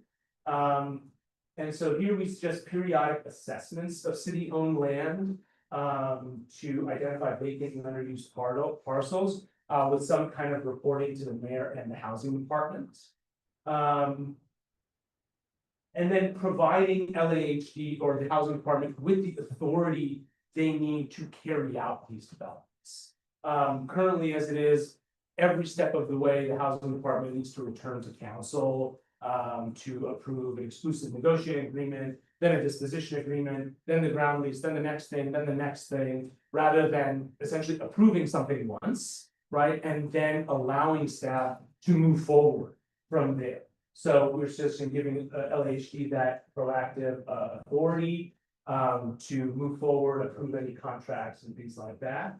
And allowing for the full utilization of city-owned land for affordable housing when appropriate, including land owned by the Department of Recreation and Parks that may not currently be a park, or land owned by proprietary departments such as Water and Power, or the Harbor Department, agencies like that.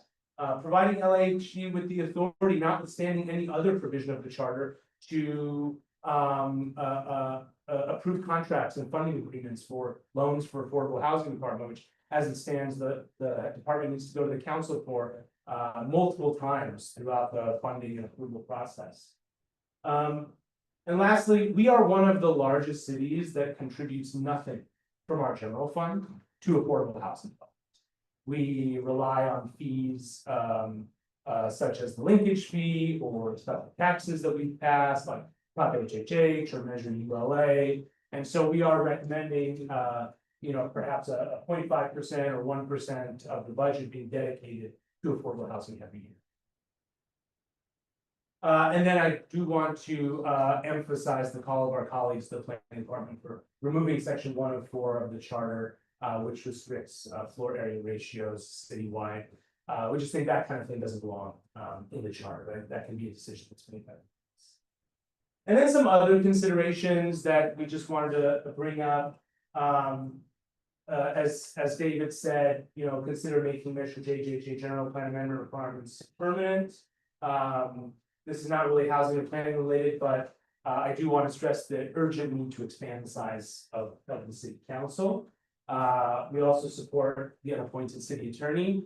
And lastly, to also reemphasize something that David said, is giving the mayor the authority and the capacity to lead and manage and direct departments. Oftentimes, the city council acts as an executive in many ways, reviewing contracts, approving contracts, having pedestrian items like this returned to the council every step of the way. So we do support rebalancing the power between the mayor and the council to allow the mayor to act as an executive and direct departments on behalf of all of the people of the city of Los Angeles, as they are the citywide elected representatives.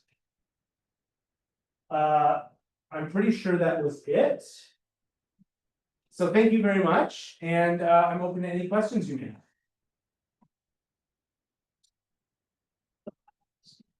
Yes. So let's say that the mayor is this director of city planning and takes everything out of we eliminate 245E and takes the discretionary decisions to that person. How do you prevent that person from being not take, like the director? Like, how do you, I know you were taken away from the city council, but what are the measures, what do you suggest the measure be in place to not prevent that person from being from So I think the important things to consider here are that the city council would still have control over the rules and the regulations that dictate planning and land use decision making. A building can be this high or that high. And so, the city council can still exert that, right? What we're proposing is the council shouldn't have the power to say, yes or no to individual projects. And I guess the other factor there is if we are making more projects non-discretionary, which is to say you check the box of all the rules, you move ahead, there is essentially there is no reason to be on. There's no incentive, right, to be on the tip. You're simply applying a set of rules and regulations. And it's like a black and white, yes or no kind of checkbox. The commissioners have any questions? Commissioner Schreiber. Sure, thanks, for the presentation. You mentioned a couple things that I'm curious about the role of the charter in achieving.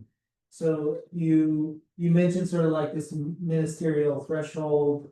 You mentioned the general plan having a zoning capacity. Those are things that you were, if I heard you at one point, state that you thought those would be helpful, proactive measures.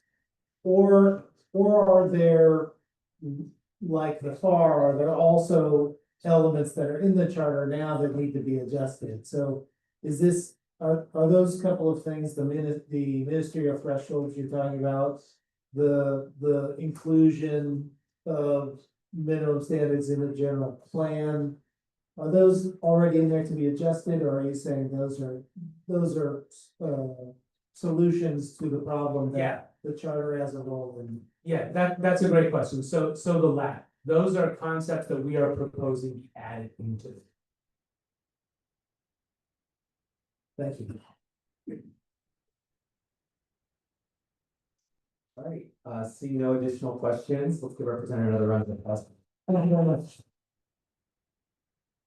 Before we go to our next presenter, I want to invite up a very honored guest that we have with us today, our host council member. Thank you so much for being able to join us tonight. Let's welcome council member Heather Hutt up to the podium.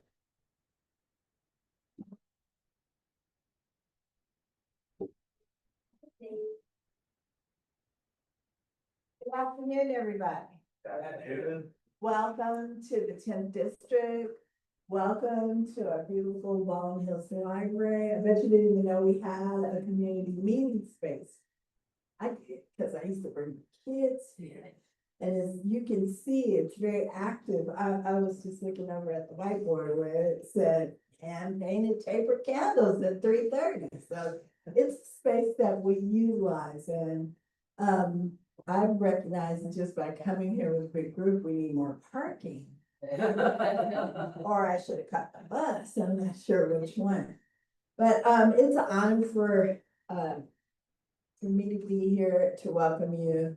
And I just also want to thank our previous council president, Paul Koretz, for coming up with the idea that we needed commissioners like this, that we needed a reform mixed with folks that love the city and understand government. So I certainly want to appreciate each and every one of you. I was happy to vote you in, and I'm glad to see that you're operationalizing your position, as well as the staff that made sure that we're here and that we are heard and seen online. So thank you so much. I want you to know that I sat on the committee and we had meetings all over the city so that people could have their input and talk about what governance reform really looked like and how we could work hard together. Once we got to that point, we could find that charter reform is what we need to do, and that we hadn't had any charter reform in over 30 years. So while you're in these meetings, I want to ask you to just throw away any of your preconceived notions on what this should be and really think outside the box. We can't limit ourselves to the old way. This is brand new, and we have young people, and I don't know if you watch, but I really fought for young people to be on this board because I felt like a young commissioner had bright ideas, more maybe technologically savvy ideas, and really understood what their peers needed for the next 30 years. Because I don't know, I barely made it myself for the last 30 years. I also want you to think about what economic growth means to our city and how we can utilize the tools that we have now, but what we can do again. It's time where, this is the time where we become as innovative as possible. So for me, I'm going to share some ideas that I have had about what could happen.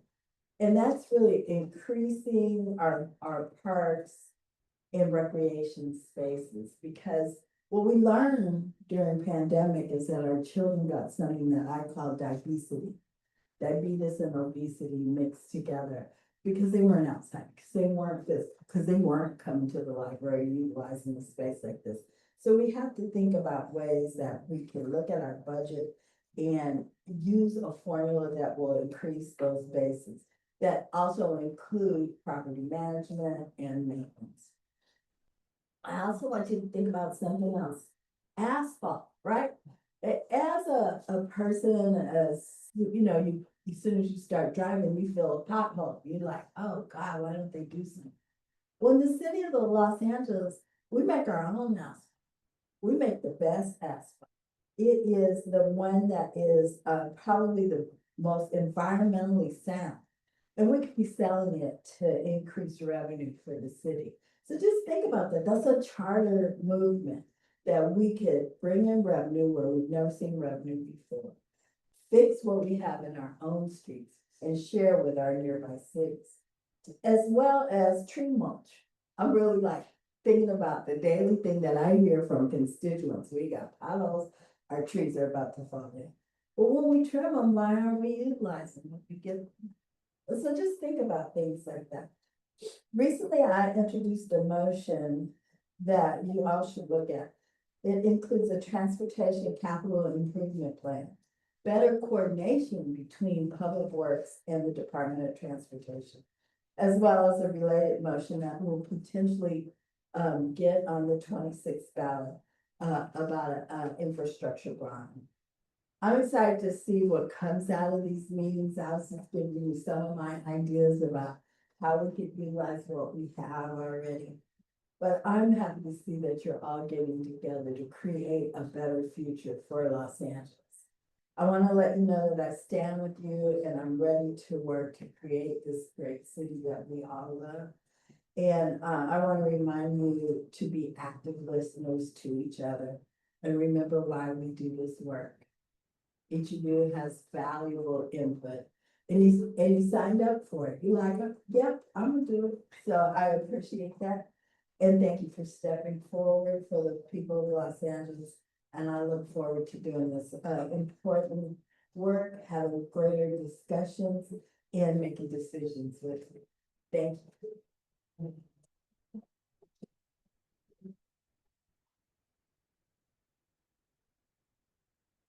Alrighty, and now, last but certainly not least, we have Mel McCosker from Central City Association. She's president and CEO. To give us a presentation.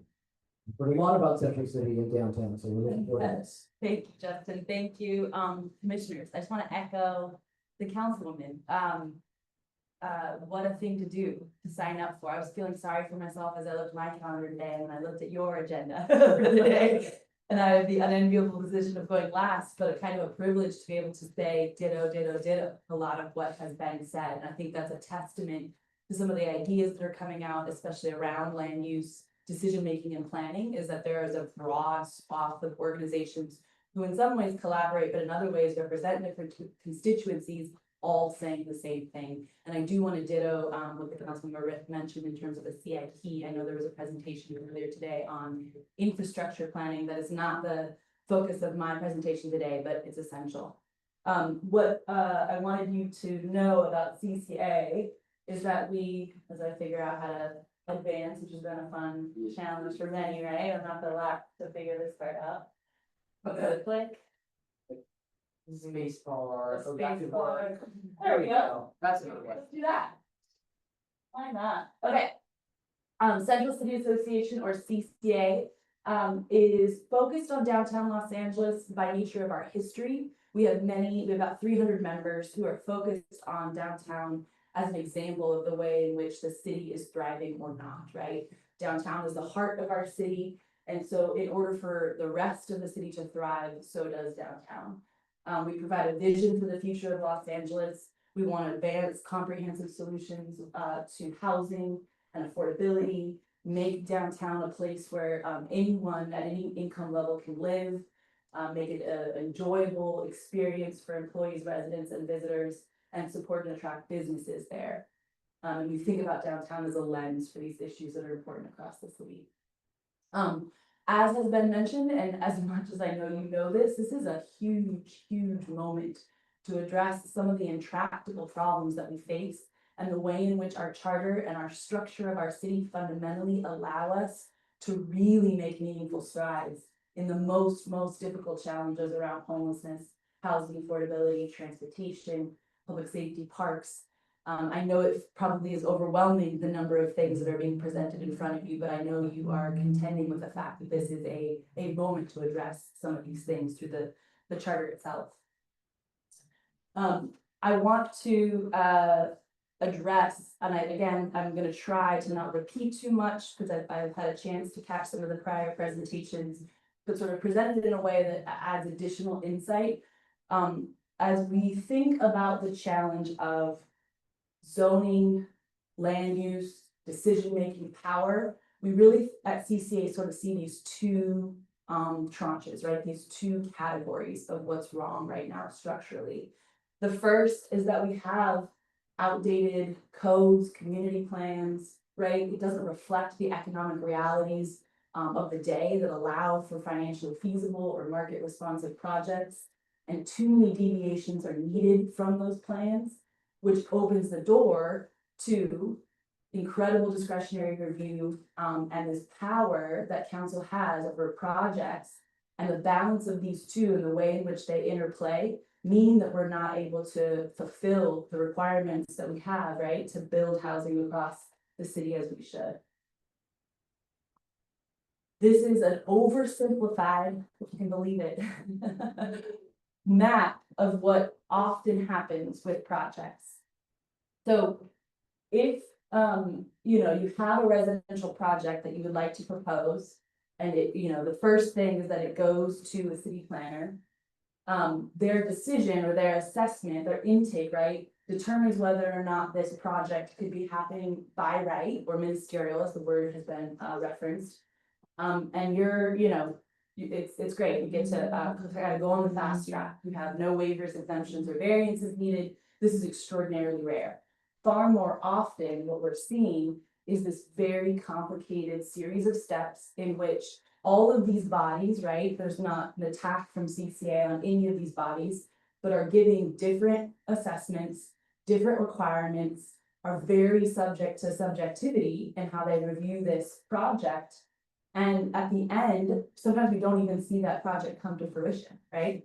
And I think it's been raised already that there are far too many examples that we've seen, high profile examples of the way in which a project is susceptible to corruption. What we're not talking about often is how many projects don't happen as a result of this system, right? And I actually need to make sure I attribute that to Councilmember Nithya Raman, who sort of put that plainly, right? That something about this system is translating to not enough housing, just as much as it is translating to instances of politicized process in the development of housing that we so desperately need.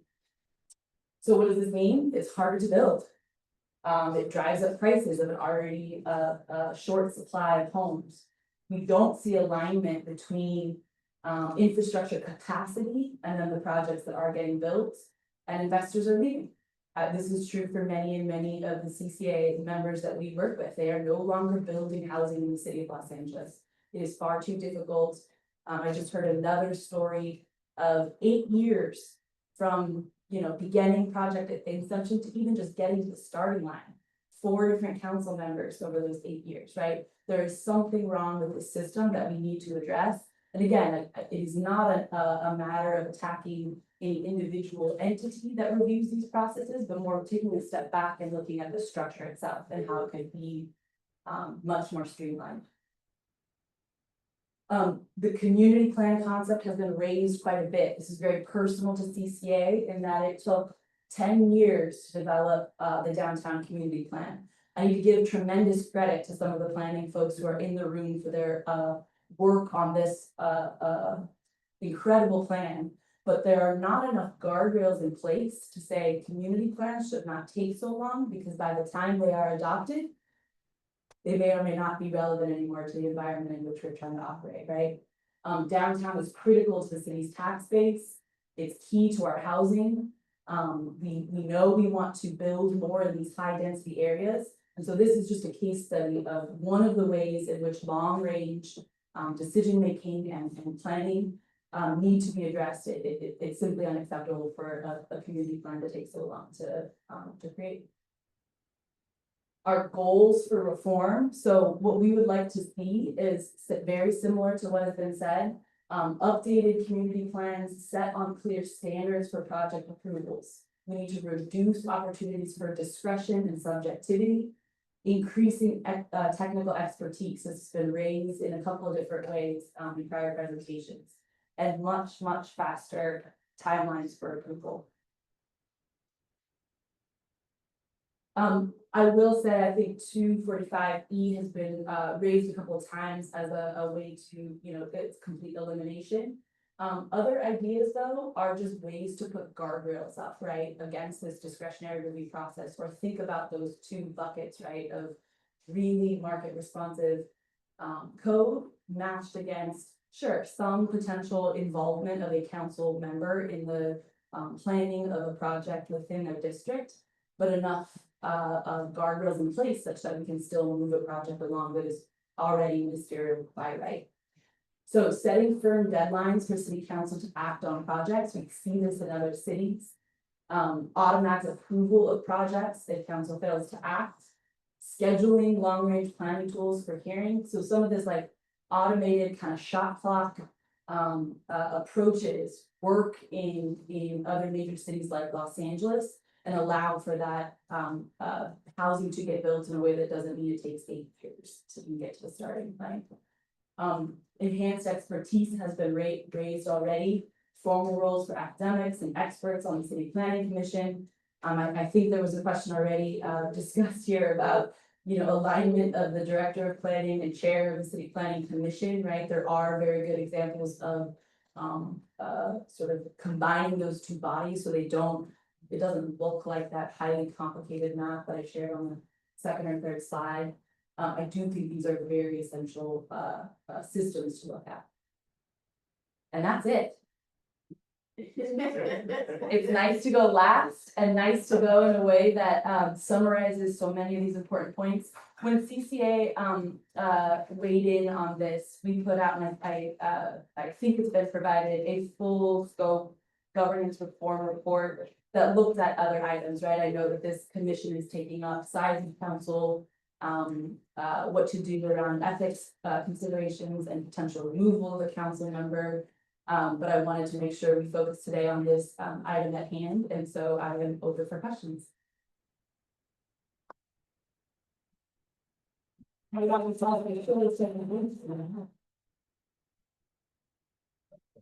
Yeah.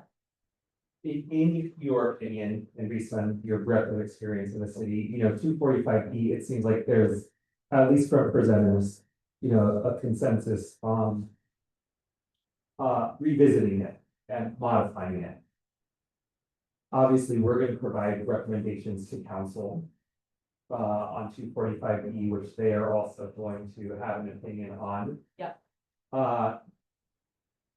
If you were advising a council member, what would you tell them about 245E? Again, I think I do differ from some of the other presenters today, and that CCA's position is that there is a role for council member involvement in the major planning projects that happen within their district.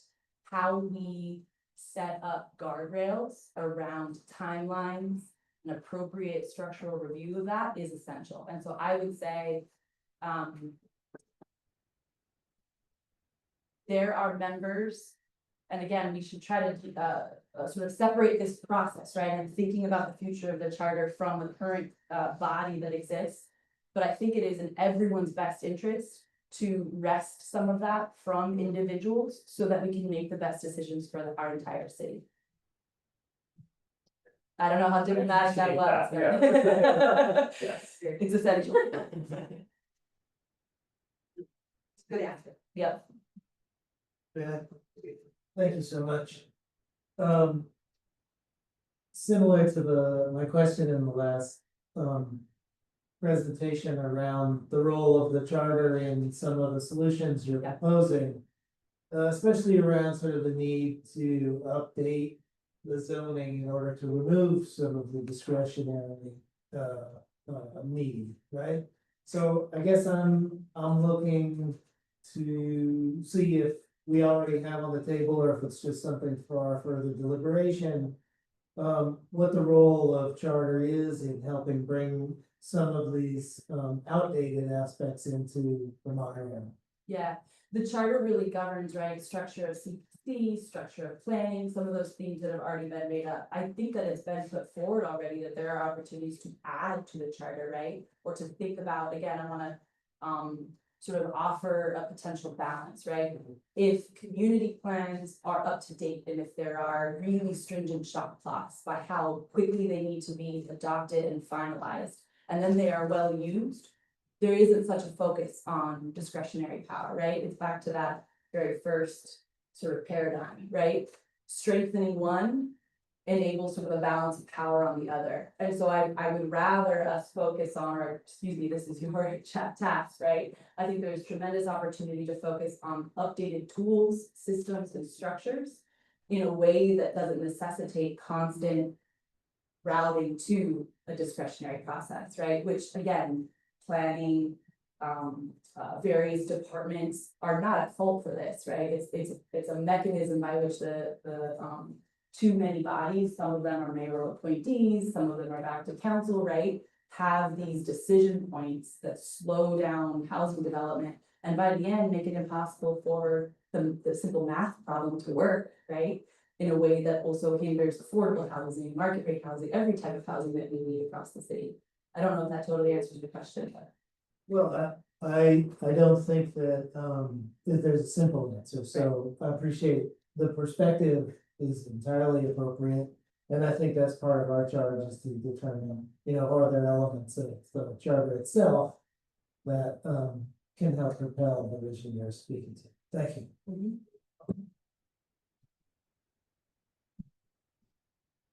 Any other commissioners have any questions? All right, let's represent our round of applause.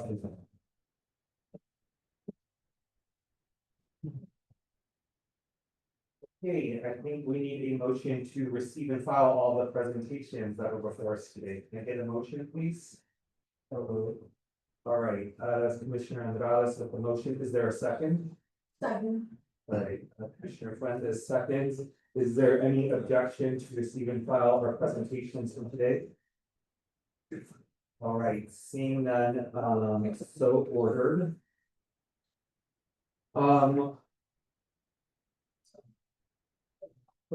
Yeah, I just want to make, so I want to make one announcement to the commission. So it is my intention at our next meeting to put forward for discussion and possible action, a structure moving forward that will allow us to address recommended charter changes on this topic and all the topics that we will be addressing. So I just wanted to let you all know and yeah, to expect that.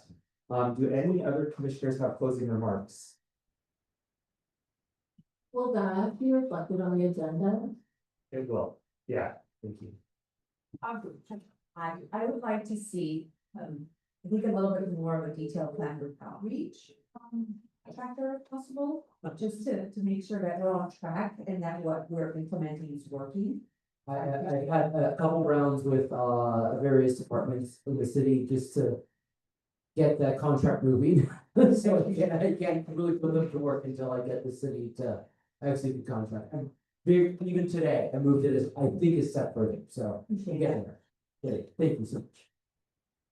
I think just going on to that, appreciate the work on that, but I think, if it's possible to get that information about, city office in particular, of their things done in LA. I want them to come and present as well. That's a kind of, I think, little steps. I'm getting there. I promise you, I'm getting there. There was an email today where somebody said, actually, you need to go back and do X, Y, and Z. I'm like, what's on now? Ask the somebody city attorney's office, do they need to do that? They said, no, you don't need to do that. You're good. I'm moving forward. So, moving. Would you be able to next time you your report include an update about the newsletter that's on our website, like subscriber updates? Sure, yeah, that's something that we're also intending that that they will take, the contractor will develop and build out as a newsletter and like, email blasts and updates and all that kind of stuff. Right now, we're pushing out these meetings, and now that we have, again, double the size of staff, we'll hopefully, be able to push out when the PR team comes to present, can you also include an updated budget, in that meeting in your direct reports? Because I want to see what our budget looks like. I think we all know that it's not enough money, so I want to see how much we're probably. Can do. So, Mr. Chair, that sounds like an agenda topic in itself, as well as a regular update that we'll be getting on the implementation of the outreach plan. I think today was a great example of some really nice substance that we got. These presentations were really valuable. The presenters were excellent. The back and forth with the commissioners were excellent as well. It's my hope that in the design of the coming study sessions that staff is going to be working with the chair and vice chairs in identifying those possible presenters and in crafting those coming meetings. Staff has been working very hard to come up to speed quickly. And as we get in the groove, I want to make sure that you're able to represent the commissioners here in ensuring that that kind of substance is carried forward in the future dialogue. So I just want to express to staff and you that we as commissioners, I think, are looking toward your leadership in ensuring a continued effectiveness of study sessions like this. Thank you. Thank you, commissioners, for all of the input. We'll make sure that there'll be agenda items on the outreach plan. And on your point, Commissioner Schlatter, I want to assure the commissioners that for each of these topics, we have multiple rounds. And in the proposed structure, I think you all will see some ideas for us to really dig in between meetings on some of these areas that will allow people who may, as a result of some of the presentations, I can think of a few departments, for example, that will probably want to come and speak before the commission, I would imagine, and maybe other stakeholders as well. And so we'll talk about incorporating that. I do want to remind the commissioners and the public that our next meeting is Saturday, August 9th at 10 a.m. It will be a town hall study session on government structure. I anticipate it being another lengthy meeting. I think we look forward to seeing all of you. Are there any other concluding remarks? All right, seeing none, can I get a motion to adjourn, please? So moved. Is there a second? Second. All right, without objection, we are adjourned. Thank you, everyone. Thanks.